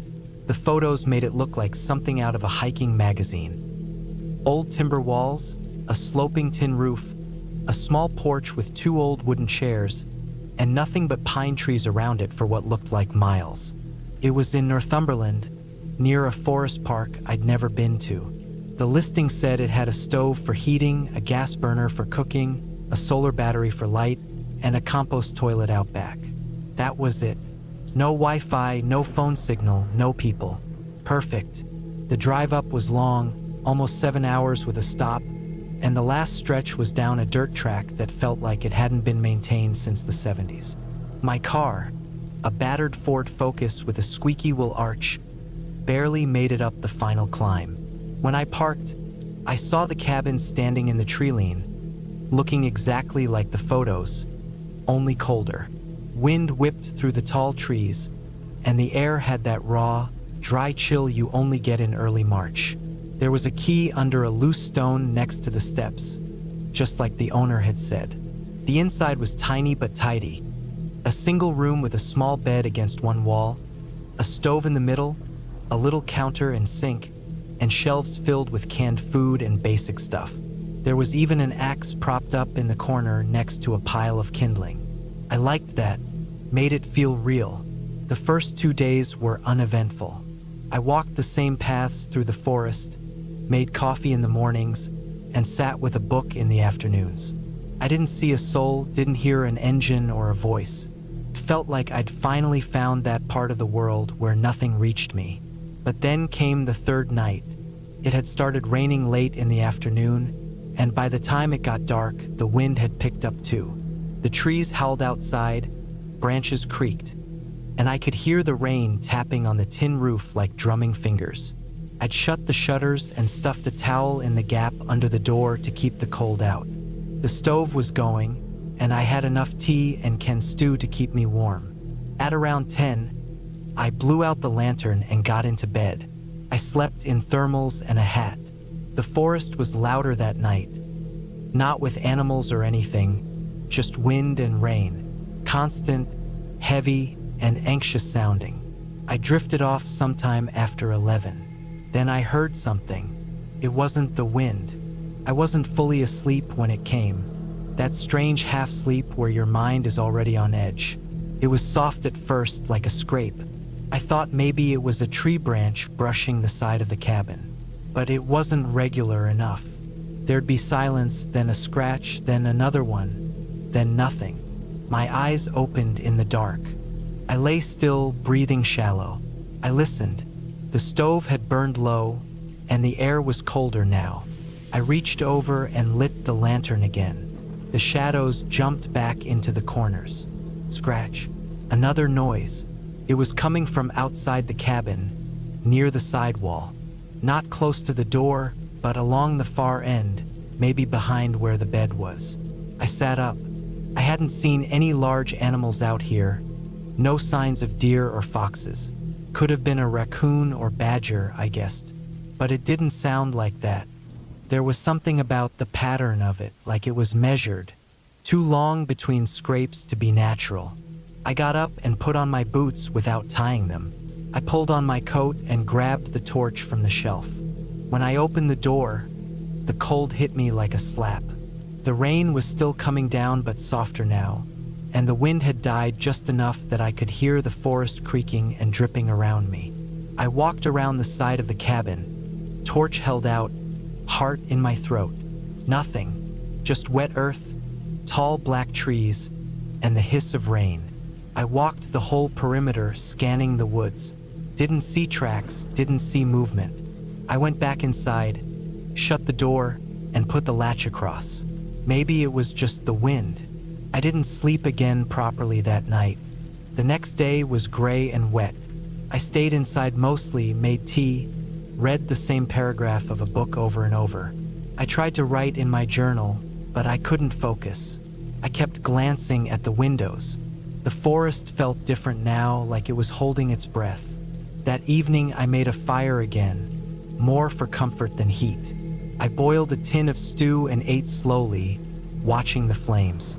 I didn't light the lantern, just let the fire cast its glow across the room. It was quiet out there, too quiet.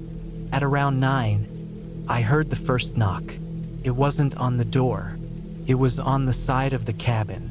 A dull thump, soft but clear. My stomach turned to ice. I stood up fast, knocking the pot off the stove. I picked up the torch again and this time grabbed the axe too. I didn't rush out, just listened. Another knock, then another, softer, further down the wall. I opened the door slowly, stepped out, and scanned the woods. Nothing. Same silence. Same trees. But then, about 10 feet away, I saw something. A shape, tall, still, half in shadow. It was a woman. She was standing among the trees, facing the cabin. She didn't move when the light hit her.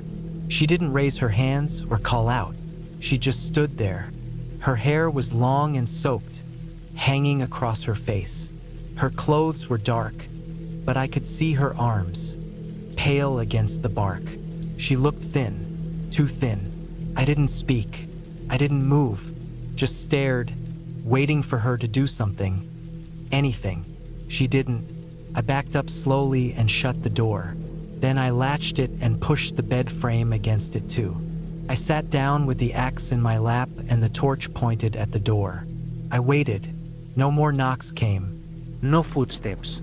Just rain again. Eventually, I dozed off in the chair. When morning came, I went outside. No sign of her. No footprints in the mud. I walked the tree line for an hour. Nothing. I told myself it was my mind playing tricks. Maybe a shadow. Maybe I imagined it. But when I came back to the cabin, I saw it. Near the wall where the knocking had come from, in the mud, was something small and odd. A shoe. A black woman's shoe. Old. Worn. Soggy with rain. I left it there. That afternoon, I packed everything. I should have left then, but I didn't. I told myself I'd give it one more night. Maybe she was a lost hiker. Maybe she was sick. Maybe I'd imagined it. You can talk yourself into all kinds of things when you want to. That night was quiet, almost peaceful, until I woke up around 2 a.m. She was outside the window, the one by the bed. She wasn't knocking now, just standing. Her face was pressed to the glass, eyes wide, mouth slightly open. No expression, just staring. Her skin looked gray in the moonlight. Her hands were flat on the pane. I didn't move, couldn't. She didn't blink. She didn't shift. She just stood like that for what felt like 10 minutes, then slowly stepped back and vanished into the trees. I didn't sleep again. At first light, I grabbed everything I could carry and left. I didn't clean the cabin. I didn't write in the guest book. I didn't lock the door. I got in the car and drove down that muddy track without stopping. I didn't tell anyone for a while. Weeks later, I looked up missing persons reports. I found nothing. No hikers gone missing in Northumberland. No local reports of strangers or break-ins. I emailed the owner anonymously, told them I'd seen someone prowling near the cabin at night. They never replied. I still don't know what I saw. A squatter? Someone hiding in the woods? A woman who'd lost her mind out there? All I know is her face. It was blank, empty, like there was nothing left inside. And when I close my eyes, I still see her standing at the window, watching, waiting.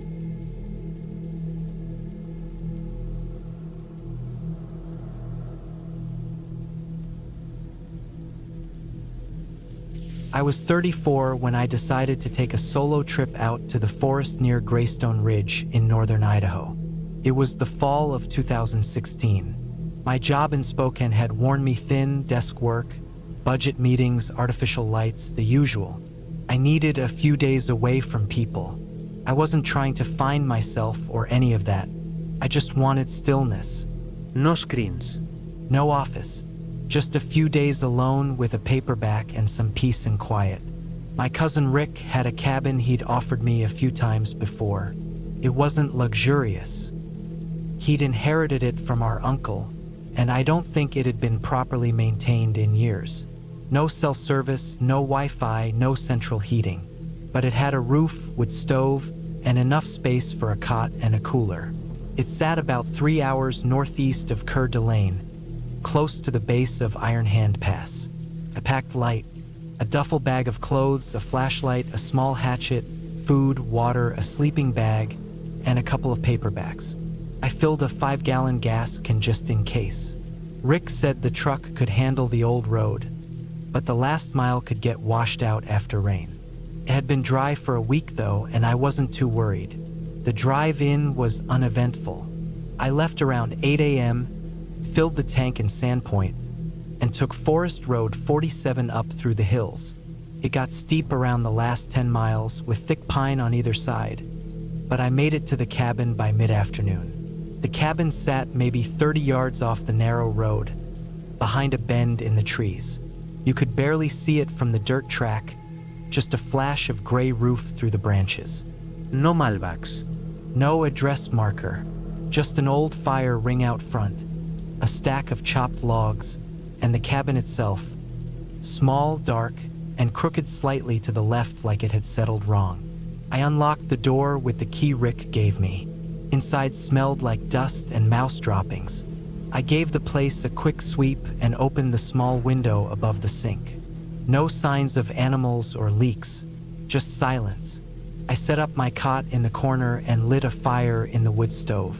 By sundown, I had dinner going and my book open. That first night was calm, cold but calm. The woods were quiet except for the wind. I slept well, even with the creaking boards and the occasional snap of branches outside. The second day, I went for a walk along the old deer trail behind the cabin. The forest was dry and open, good visibility between the trees. I carried the hatchet just in case. No sign of bears or anything bigger than a rabbit.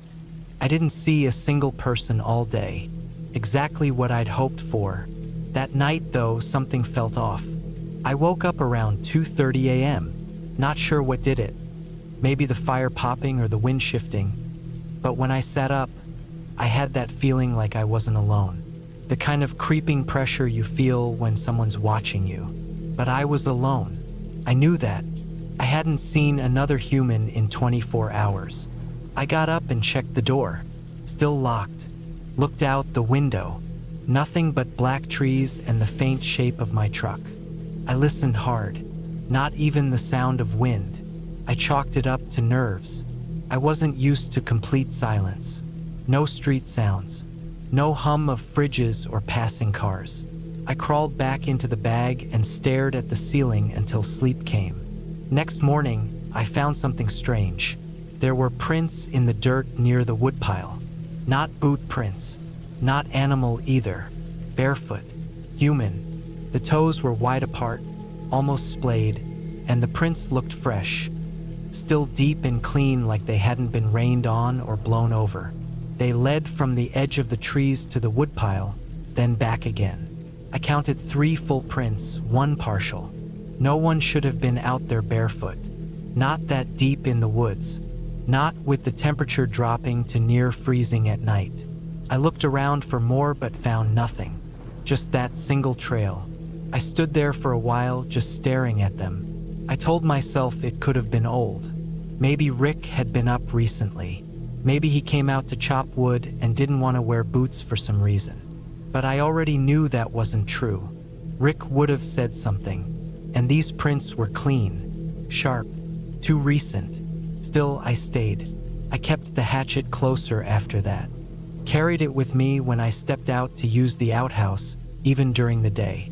That third night, I didn't sleep much. I heard something around 11:45, thumps, maybe footsteps, circling the cabin. They were slow, measured. Not a deer, not a raccoon. They stopped just as suddenly as they started. I didn't go outside. In the morning, I checked again. No new prints, but one of the logs from the pile had been moved, like someone picked it up and set it down 6 feet away. I didn't hear chopping. Nothing was missing. It was just out of place, like it was moved deliberately. That day, I debated leaving, but I didn't. I told myself it was all explainable. I hadn't seen anyone. No tire tracks. No bags. No trash. Nothing stolen. Maybe I was just spooked. Maybe the prints were mine, distorted by the dirt. Maybe the wind moved the log. Maybe animals, even though I knew better. That fourth night was the worst. I double-checked the door. Locked. Hatchet beside me. Fire low but steady. I lay down around 9:30 and tried to read, but every creak set my nerves off. I must have fallen asleep eventually, because when I woke up, it was to the unmistakable sound of the front doorknob turning. It wasn't loud, but it was steady. A metal rattle, then stillness. Then again. Slow, like whoever was out there wasn't in a rush. Like they were testing it. I sat up, heart pounding, and reached for the hatchet. I didn't move, just listened. After a minute, the knob stopped. Then footsteps, this time clear, moved along the porch, then down the steps. I didn't hear them go far, just stop. I sat in that spot, fully dressed, hatchet in hand, until daylight. When it finally got light enough to see, I opened the door slowly and stepped out. No one there, nothing missing, but the prints were back. Clearer this time, more of them. They weren't coming from the woods anymore. They were circling the cabin. At least 6 full tracks. Bare feet. No shoes. I followed them around the side, past the back window. That's when I noticed the smudge on the glass. Just a faint, oily print. A face. Someone had been looking in. That was enough. I packed everything up in 20 minutes. Didn't even make breakfast. Just threw my bag in the truck, locked the cabin, and started the engine. The road out was rougher than I remembered. I kept checking the mirror. I didn't see anyone. No movement. Just trees and dust. When I got back to the highway, I pulled over and threw up. That's how much tension I'd been holding in. My hands were still shaking when I pulled into a diner near Bonner's Ferry. I didn't tell Rick. Not right away. I didn't want to sound paranoid. But I never went back to that cabin. About a month later, Rick called and said someone had broken in. He went up to check before winter and found the front window smashed. Drawers pulled out, the cot torn open. But nothing was taken. Food was still there. The old radio, even his rifle, which he'd hidden under the floorboards, was untouched. But someone had been living there, at least for a few nights. The ashes in the stove were fresh. There were boot prints now and barefoot ones too, all mixed together. And outside, carved into the side of a tree behind the cabin, was a single word. Stay. That's when I told him everything. We called the sheriff, but they didn't find much. No squattes. No stolen gear. No names or faces. Just a warning, maybe, or an invitation. Either way, I haven't been back. Neither has Rick. He sold the land the next year.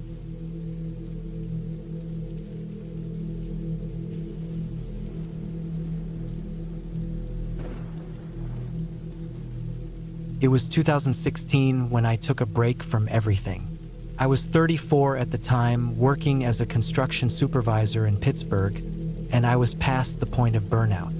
The days felt like repeats. Same job sites, same issues, same people. My back was tight all the time, my temper shorter than it had ever been, and my sleep was garbage. My Uncle Frank had passed away a year earlier, and he'd left behind a small cabin near the edge of the Allegheny National Forest. Nobody in the family wanted it.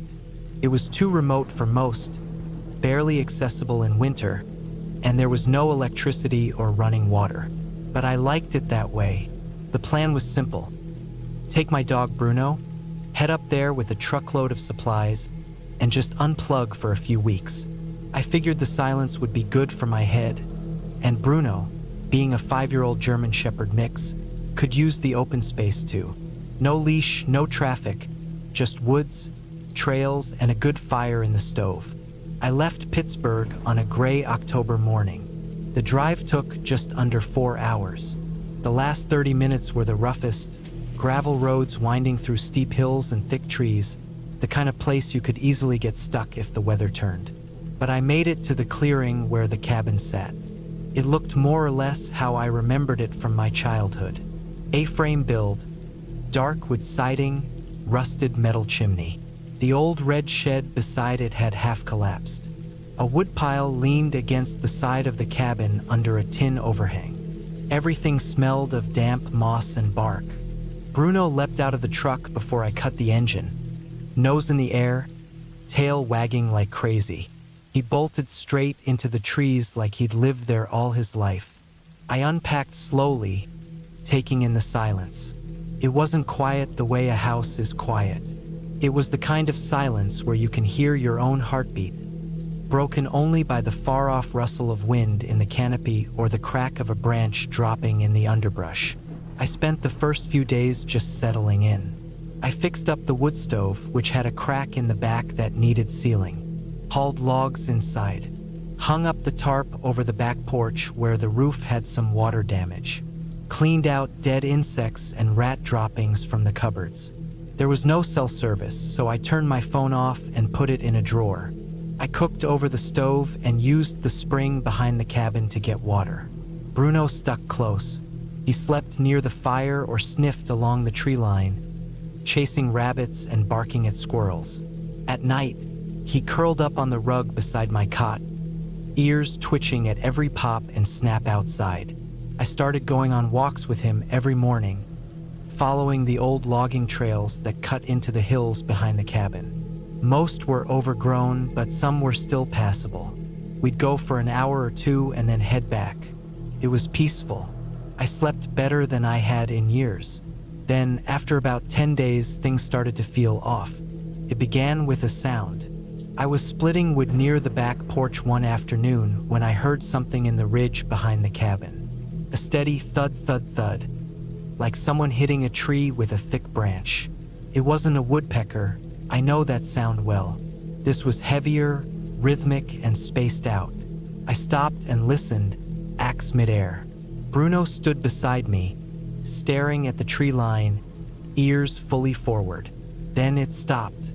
No echo, no movement, just silence again. That night, Bruno wouldn't settle. He paced in circles, went to the door, scratched once, then circled again. I let him out to do his thing, but he didn't go far. He just stood on the porch, staring into the dark woods like he was trying to listen for something. The next day, I found something that bothered me more than I wanted to admit. We were walking one of the longer trails I hadn't taken before, heading north. About 40 minutes in, Bruno suddenly stopped. His whole body stiffened, and his hackles went up. I stopped with him and scanned ahead. In the middle of the trail, maybe 20 yards up, was a small pile of bones. They were clean, stripped of any flesh, and laid out in a rough, deliberate shape. Not like something an animal would leave behind. It looked like someone had placed them there on purpose. A small skull was set on top, probably a raccoon or possum. The bones were yellowing, dry, but not ancient. I didn't go closer. Bruno let out a low growl I'd never heard from him before. We turned around and went back to the cabin without finishing the loop. That night, it rained hard. I woke up around 2 a.m. to a loud crack like something heavy hitting a tree outside. Bruno sat up instantly, growling at the window. I grabbed the flashlight and looked through the front glass. Nothing, just heavy rain and trees swaying. But the sound had been close. Not like a branch breaking under its own weight. It sounded intentional. The next morning, I found prints in the mud behind the cabin. Not shoe prints, bare feet. Wide, adult-sized, and deep in the mud like someone heavy had walked around the back porch and toward the tree line. I followed them only a few feet before they vanished into the underbrush. No trail, no trash, no sign of who or what had left them. I thought about packing up then. I almost did, but something kept me from it. Maybe it was pride. Maybe it was the stubborn part of me that needed this time away, that didn't want to admit the trip had turned into something that felt wrong. Instead, I cleaned the shotgun I'd brought for wildlife, made sure Bruno stayed close, and kept the fire going at night no matter how warm it got. 2 nights later, things escalated. It was just after 11 p.m. I'd gone to bed early, and the fire was down to coals. The wind had picked up again, moaning low through the trees. I woke to Bruno growling, not barking, just a deep rumble from his chest. I sat up and listened. There were footsteps outside, slow, heavy, deliberate, crunching leaves one after the other. Then silence, then again closer to the front door. I grabbed the flashlight and moved to the window, keeping low. I turned off the lantern. Bruno stood beside me, tail rigid, eyes locked on the door. I waited. The footsteps stopped. Then came the knock. Not fast, not loud, just a slow, steady knock. Knock, knock. 3 times. I stayed frozen, trying to keep my breath quiet. After a full minute, I crept to the other window, the one facing the slope that led to the ridge trail. I lifted the edge of the curtain and aimed the flashlight outside, shielding the lens with my hand to control the glare. And there he was, a man standing in the tree line about 20 feet out. No shirt, just torn pants. His skin looked pale and slick from the rain. He wasn't holding anything, just standing. His head twitched once, like a quick spasm, then again. And then he backed into the trees, slow and silent. I didn't sleep that night. I sat with the shotgun across my lap, waiting for the sky to go gray. I left the next morning. I didn't pack neatly. I just grabbed what I could, loaded the truck, and left the rest. Food, gear, tools, the tarp, left it all. Bruno wouldn't even eat breakfast. He just sat by the door until I opened it and sprinted to the truck like he'd been waiting all night. I drove straight back to Pittsburgh. Didn't stop, didn't talk to anyone, didn't even turn the radio on. When I got home, I reported what I'd seen to the local ranger office, not the police. I figured they wouldn't believe me anyway. I gave coordinates, told them someone might be squatting up there, acting strange. The ranger took the report and said he'd look into it. Never followed up. I never went back. 6 months later, my cousin asked if I still had the cabin. I told him I didn't want it, gave him the deed, and said he could do whatever he wanted with it. He said he might fix it up for hunting. I never asked if he did. Bruno passed away last year. He was 11. Cancer got into his spine, and by the time we caught it, there wasn't much to do. I had him put down in the same vet office I'd been going to since he was a pup. The house has felt empty ever since. Sometimes I wonder if what I saw was just a man. Maybe someone living out in the woods, off-grid, hiding from something. Or maybe he wasn't hiding at all. Maybe he was watching. Maybe he'd been out there for weeks, waiting for someone like me to come along. But I've never told anyone the whole story. Not until now. And even now, I wish I could forget the way he looked under the flashlight. Pale skin. Blank stare. The way he stood perfectly still, like he wasn't trying to run or scare me. Like he was just waiting. I still keep the shotgun close by. I don't live in the woods anymore.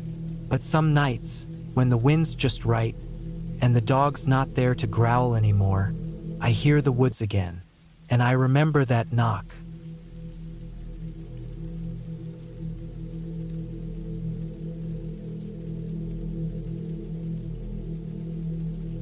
I was 34 the year I lost my job in Luton. It was early spring of 2016, and I had been working in a warehouse near the M1 since I was 19. Nothing glamorous, mostly logistics and packing work, but it kept the lights on. After a slow decline in orders and an even slower pace in management decisions, they shut the place down with 2 weeks' notice. I didn't have much in savings, no partner, and no kids. I had an old Peugeot 206 and a few boxes of things I hadn't unpacked since moving into the flat years ago. So when it all dried up, I just packed what I needed and left. I ended up in a small village in Wales called Langinog. It wasn't a plan. I'd found a listing online about a cabin for rent, cheap and tucked in the hills. It wasn't a tourist spot. It wasn't on any maps with stars or reviews. The ad said, "Quiet, isolated with nearby woods, ideal for writing or solitude. Long-term stays welcome." It looked like it hadn't been touched in decades. There were only 3 photos. The outside of the cabin, a shot of the interior, mostly wood and an iron stove, and the view looking down a slope into the trees. I booked it for 6 months. The cabin sat on the edge of a disused graveyard, one of those old hillside ones that churches abandoned when they crumbled away or were swallowed by trees. The graves weren't fresh. Nothing after 1890. You could barely read most of them. Moss, lichen, and wind had done their work. The only path to the cabin wound through this graveyard. Thin gravel littered with fallen leaves even in spring. The owner was a man named Gareth, probably late 50s. He met me at the edge of the property in a muddy Land Rover. Said the cabin didn't have electricity but had a working water line and a new propane stove. There was a small solar setup that could charge basic stuff, phone, laptop, but nothing more. I thanked him, he handed me the keys, and told me he came by every 2 weeks for maintenance checks. First night there, I didn't sleep. Not because of fear. The quiet was overwhelming. After years of sirens, lorries, and neighbors' TVs bleeding through walls, the silence in those hills was almost deafening. I could hear things like the movement of leaves, the creak of the walls, the scratch of a tree branch tapping somewhere against the tin roof. I settled into a rhythm, chopping firewood in the morning, reading, walking. I found a spot near the far side of the graveyard with a low bench that had half rotted into the soil. It overlooked a part of the hill that dipped down sharply into dense birch. I liked that spot, felt still, not peaceful but empty in a clean way. Around the 3rd week, I noticed odd things, not haunting things, just out of place. A stone on one of the grave markers had been moved. I remembered it clearly because the name Martha Hughes had been barely visible, and the next time I passed, the stone had been brushed off, as if someone had wiped it. Same with some of the twigs near a tree stump. One morning they were arranged in a crude spiral. I told myself it was foxes, wind, even other people. Though in those first weeks, I never saw a soul out there. Not a dog walker, not a hiker, not even the sound of planes overhead. It was mid-May when I finally decided to clear a small path through the back of the graveyard. There were thick brambles and nettles, and I'd bought some gloves and a machete in town. I figured it'd give me something to do, maybe open up a new route to the brook Gareth had pointed out during my first day. I didn't tell him I was cutting through that area. I wasn't even sure it was part of the land, but I didn't think he'd care. About 30 meters beyond the last visible grave, past the thicker overgrowth, I found another cluster of headstones. They weren't arranged in rows like the others. These were almost haphazard, tilted at strange angles. They looked even older. Most were unmarked slabs or had symbols I didn't recognize. A few had just a single name, no dates. One read, Elwyn, that was it. Just Elwyn. Felt strange, but not scary. Like I'd stepped into something left behind, forgotten by everyone except the earth. I kept clearing the path anyway. That night, I noticed the door to the cabin didn't latch like it used to. Wind pulled it open slowly if I didn't bolt it. The sound of it creaking in the night got under my skin more than I wanted to admit. I jammed a piece of wood against the frame. 3 days later, I woke up to find the machete missing. I always kept it by the sidewall near the stove. It was gone. I searched everywhere, even checked under the floorboards by the rug where a few loose planks were warped and soft. Nothing. I figured maybe I'd left it outside while clearing the brush. I went back to that new section of the graveyard. It was there, but buried under leaves, half stuck into the ground, blade rusted as if it had been out there for years. I hadn't left it there. I was sure of that. I brought it back anyway, scrubbed it with steel wool, oiled it. Then I kept it inside the cabin next to where I slept. By June, things started to escalate. I found a dead rabbit on the doorstep. No blood, no damage. It looked like it had just stopped moving, laid out neatly like someone had placed it there. A few days later, a small pile of pebbles appeared on the windowsill, arranged in a triangle. Every time I left for water or to walk, I came back to something slightly different. The rug moved an inch to the left, a smudge on the inside of the window. Once, a set of small handprints on the dusty table that looked like they'd been made by a child. I didn't sleep much anymore. I started locking everything, bolting the door, wedging furniture against it. I even blocked the chimney with wire mesh and stones. I wrote Gareth a note and walked it to the edge of the road where I knew he came by every other Friday. Told him I was having issues and might leave early. I didn't get a reply. One night I stayed up, just sat in the chair facing the door, machete in my lap, candles burning low. Around 3:20 a.m., I heard the crunch of gravel just beyond the window. Not footsteps exactly, but weight shifting, like something heavy dragging slightly as it moved. I sat there frozen, didn't move, barely breathed. After maybe a full minute, it stopped. I heard the tiniest sound of fingers, or something like fingers, brushing the outer wall of the cabin. The next morning, I walked the entire perimeter. Found a small stone figure leaned against the base of the wall under the window, carved out of some pale, rough rock. It had a wide mouth and empty eyes.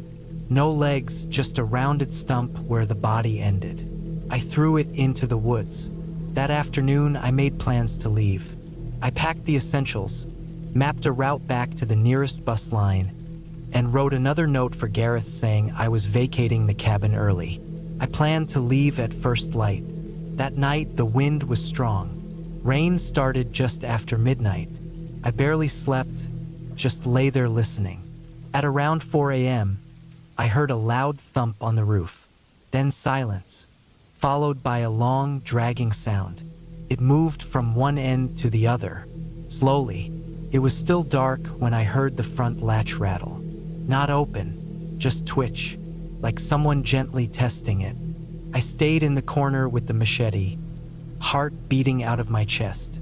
I didn't move until full daylight poured in through the cracks. When I opened the door, there was nothing. No sign of tracks, no sign of tampering, but the stone figure was back, leaned against the same wall.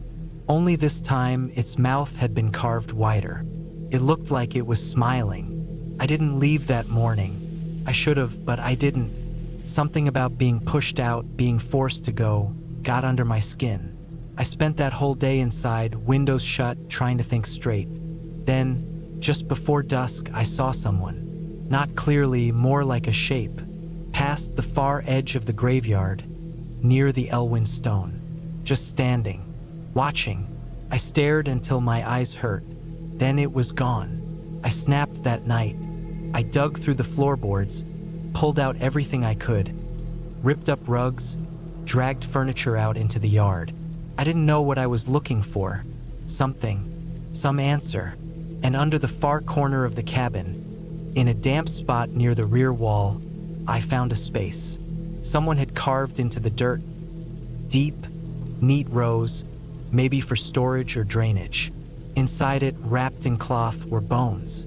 Not animal bones, small ones, like from a child, laid out carefully, like a burial. I packed my things in silence.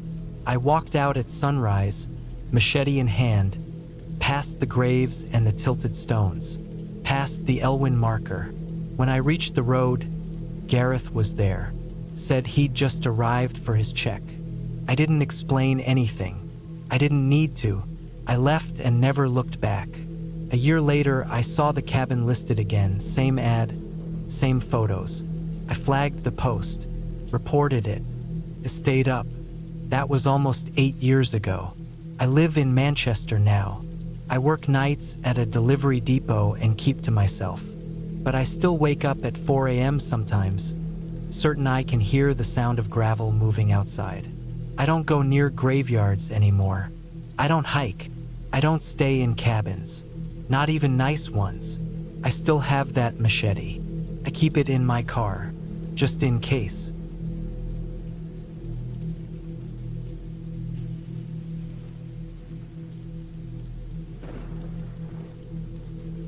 I was 38 when I finally decided to build the cabin. Not a big one, just a single-room structure with a loft, enough for me to sleep, cook something simple, and store my gear. I wasn't building it to live in permanently, just a place to get away. I had the land already, bought it years ago with money saved from working construction jobs in the city. It was cheap because it was out in the middle of nowhere, Blackwood County, Arkansas. A quiet, half-forgotten place people drive through but never stop in. It was early October 2017 when I made the trip out. I drove my beat-up 2006 Chevy Silverado with all my gear and supplies loaded in the back. Framing lumber, basic tools, a small generator, some canned food, and a big green tarp I'd picked up from a military surplus store years ago. I didn't plan to be out there for long. Just 4 or 5 days to get the basic structure framed and weathertight before winter came on too hard. I figured I'd come back in spring to finish the inside, install the wood stove, add insulation, maybe build a bunk. I got there on a Thursday. The gravel road off Highway 7 was worse than I remembered. More washed out, rutted deep with erosion from the rain. At one point, I had to stop, get out, and roll away a fallen tree that blocked the last half mile. But I was in good spirits. There's something about heading out into the woods with nothing but the trees, the tools, and time ahead of you. I felt like I was finally doing something right. The clearing was just like I left it 3 years earlier, overgrown but familiar. The old hunting blind I built as a teenager still stood, tilted and rotting. I walked the boundary markers, orange flags faded from years of sun and rain, and then got to work. That first day I got the posts in, dug the holes by hand with a post hole digger, filled them with gravel for drainage, and set the 6x6s into place with concrete I mixed myself in a wheelbarrow. It was hard work, but I welcomed it. My back ached by nightfall, but it was a good ache. I camped in my truck that night, windows cracked a bit for air, and the sound of crickets filled the dark. The rain started the next day. It began as a slow, steady drizzle in the morning, just enough to make the dirt stick to my boots and turn slick. I kept working. I got the floor joists down, then the plywood subfloor nailed in. I had a small pop-up canopy I set over part of the worksite to stay somewhat dry. I cooked chili from a can over my camp stove and drank cheap coffee from a thermos. But by afternoon, the rain got heavier. Not a storm, just a persistent downpour, the kind that gets under your clothes no matter what. Everything became slower. The wood was harder to handle. My gloves soaked through, and my hands turned to prunes. Still, I kept on. I was alone out there. No phone signal, no one expecting to hear from me for a few days. I had time and stubbornness. That night, I decided not to sleep in the truck. I'd framed 3 walls already. The roof was just temporary. Nothing but that big military tarp stretched over 4 corner posts with ropes and clamps. I set up my sleeping bag inside, just under the tarp, figuring it'd be quieter than inside the truck. I was wrong. Rain on a tarp sounds like drums on metal. It was constant, deafening at times. But worse than that was the feeling I had lying there, like I was being watched. I know how that sounds, but I've spent a lot of nights in the woods, hunting, fishing, camping alone. You get used to the sounds. Owls, coyotes, wind in the trees. This was different. There was no sound, no animals, just rain, just a thick, pressing silence. I told myself it was just because I was alone. Maybe the isolation was getting to me quicker than I expected. But still, I found myself sitting up more than once that night, shining my flashlight out into the wet woods. I didn't see anything, just trees and rain. Saturday morning, I pushed ahead, got the final wall up, and started building the roof frame. The rain never let up. Everything took longer. Nails bent easier in wet wood. My jeans clung to my legs like soaked rags. But I wasn't about to give up. I came out here to build this place. I wasn't leaving until I had something solid standing. Around noon, I thought I heard movement in the woods. Not animals, branches cracking, footsteps. It came from the west tree line, near the old blind. I stopped working and stared, listened, but the rain made it hard to hear anything clearly. After a while, I went back to work, but something shifted. Couldn't shake it. I kept glancing over my shoulder, kept stopping and standing still just to listen. The rain didn't stop, but my sense of peace did. By the time night came, I had the roof beams set and the tarp stretched over it, higher now, more secure. I cooked beans and rice over the stove and ate them with cold tortillas. I sat under the tarp, staring out at the dark, the rain falling just beyond the light of my lantern. That's when I saw it. Movement again in the trees. Not far, 40, maybe 50 feet away. Just a flicker. A figure? I can't say for sure. I got up fast, flashlight in hand, and walked toward it. Called out even though I hadn't planned to talk out loud. Just instinct, I guess. Nothing answered. I walked out to the edge of the clearing, light sweeping over soaked brush and tree trunks. Nothing, but the feeling didn't leave. I slept in the truck that night, doors locked. Didn't sleep well.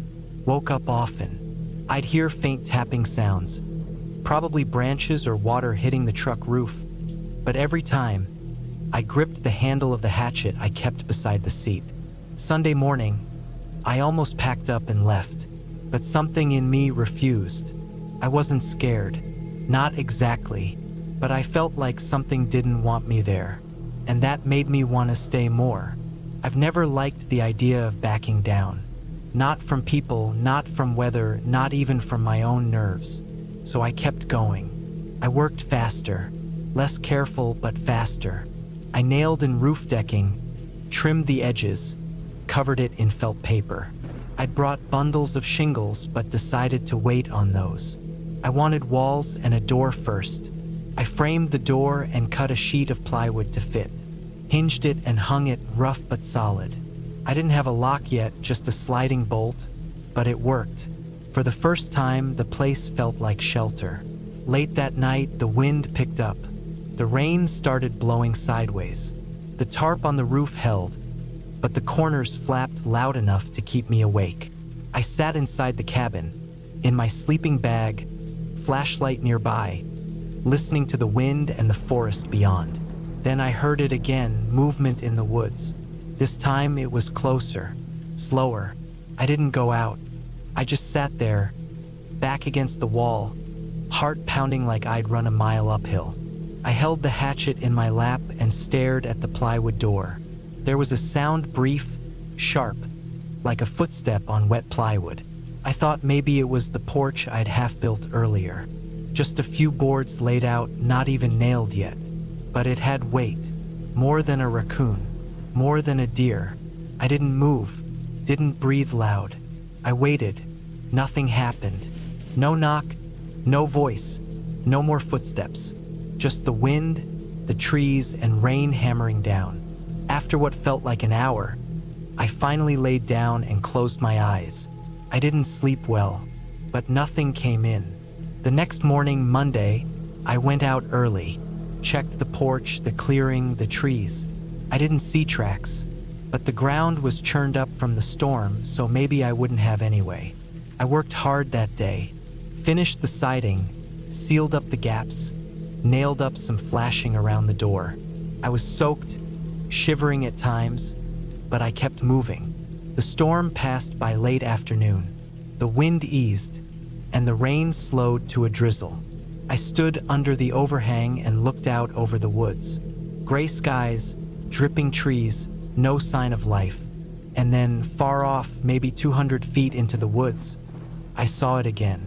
A figure, still, watching. It wasn't a shadow. It wasn't a tree. It was a man. He stood just beyond the last row of pines. No movement, no sound. I didn't run. I didn't shout. I just stared back, and eventually he turned and walked away. I waited until he was gone, out of sight, then walked out with my flashlight and hatchet. Searched the woods for half an hour. Found nothing. No footprints, no broken brush. Nothing but trees and wet ground. I went back, locked the door, and sat inside until morning. Tuesday, I packed up everything and left. Not because I was scared, but because I'd finished. The cabin stood, strong, ready, and I had no reason to stay. I came back 6 months later in spring. The cabin was untouched. No sign anyone had been there. I finished the inside, added the stove, built shelves, and stayed a week. No rain. No figures, just peace. I don't know who the man was. Maybe just a hunter. Maybe someone passing through. Maybe someone who didn't want me there. But I didn't build that cabin for them. I built it for me, and it still stands. Solid. Alone. Waiting.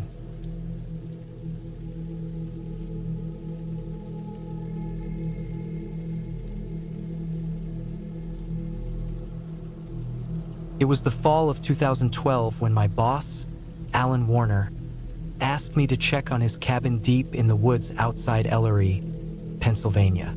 I was 31 then, living in Pittsburgh and working as a project supervisor for a small construction firm. Alan owned the company. I'd been with him for almost 6 years, and he trusted me. We weren't close, but he respected my work ethic, and that was enough for me. The cabin was something he talked about once or twice in passing, never in much detail. Some weekend getaway he built back in the 90s with help from his brothers. Remote, no cell signal, propane tank, with stove, rain barrels. It was off-grid but solid. I think he liked having something no one could touch, tucked miles away from anything. A few storms had rolled through in September and early October that year. Heavy rain, wind. One of those gales took down a couple of power lines along the back roads near Route 46, the last stretch before the logging trail that led to Alan's place. He hadn't been up in a while, and with a bad knee and a full schedule, he didn't want to risk the hike. So he offered me $500 to go check it out, make sure the place was still standing, that no trees had crushed the roof, and to bring back a few tools he'd left up there in a steel lockbox under the porch. The money was good. I had nothing else going that weekend. I agreed. I packed up my old 2002 GMC Sierra with a gas can, water, a sleeping bag, basic food, a flashlight, fresh batteries, gloves, and a claw hammer just in case I needed to tear through anything blocking the entry. I also brought a printed topographic map with his hand-drawn route from the trailhead to the cabin. It was about a 4-hour drive from Pittsburgh. I left just before sunrise on a Friday morning in early October, figuring I'd get up there, maybe stay the night if needed, then head back on Saturday. I remember how quiet it was when I pulled off onto the dirt trail.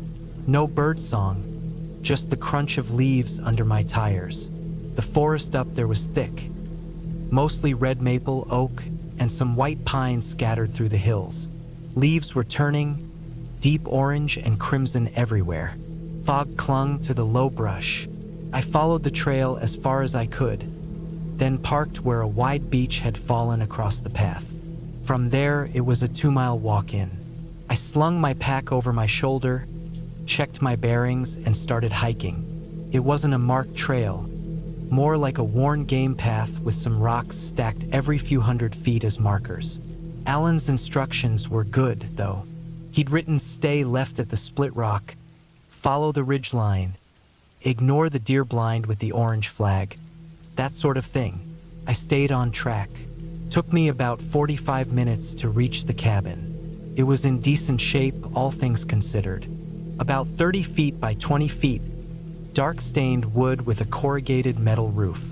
One window was cracked, the small one above the kitchenette, but the structure itself looked untouched.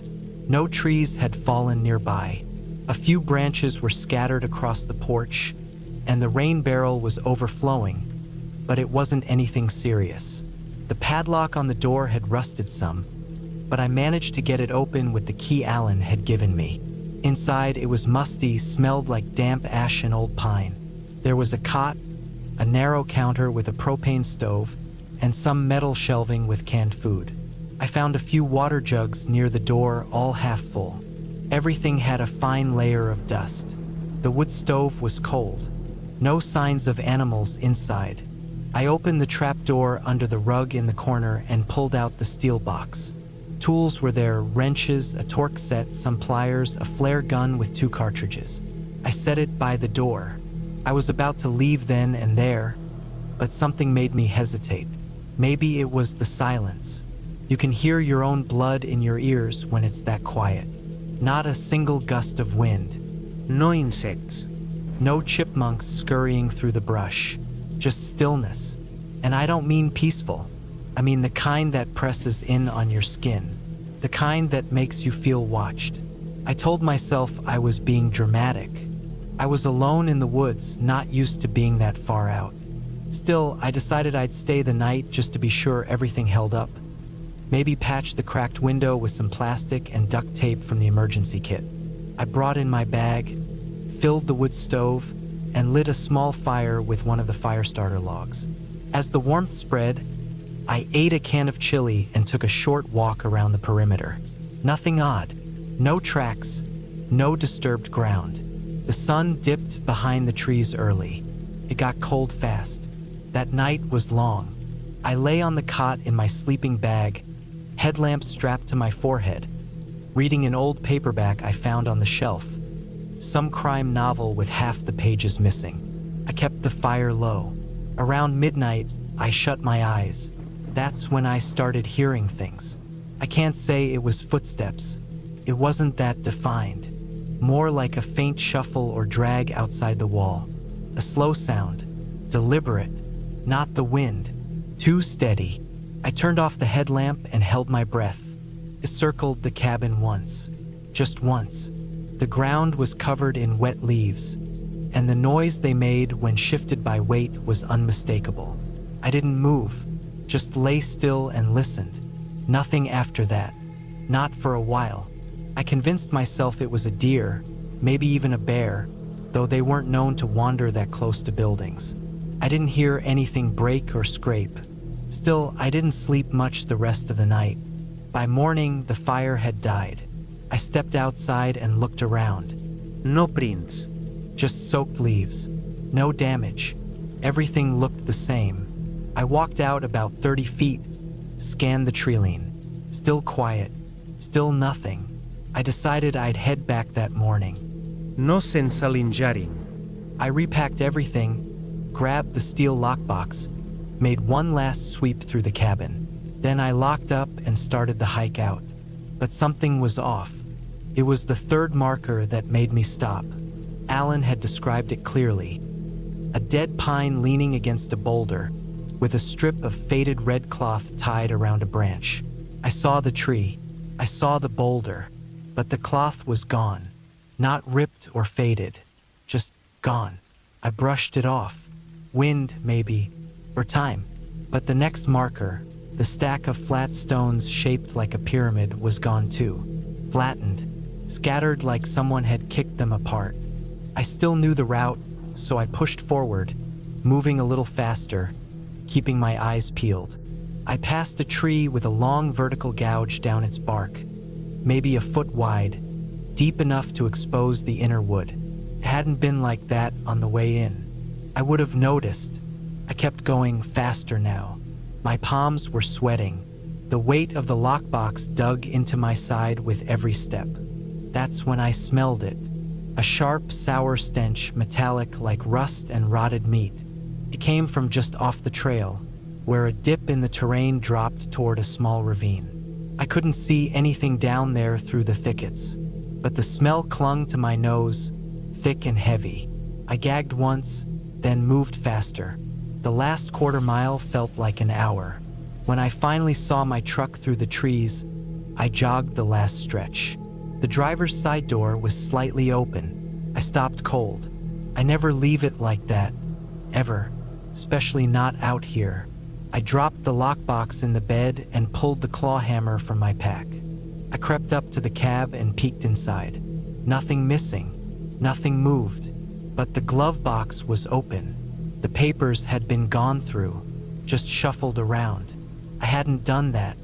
I shut the door, locked it, and climbed in, heart pounding. I backed out fast, turned around, and drove until I hit pavement. Didn't stop until I reached a gas station 20 miles out. I sat there for 20 minutes, engine idling, staring at the woods behind the lot. When I got home, I gave Alan the box, told him the cabin was mostly fine, but I didn't mention anything else. I didn't want to explain something I couldn't even describe. A week later, he called to thank me again. Said his nephew would go up the next month for hunting season. That was the last time I heard about the cabin. But it wasn't the last time I thought about it.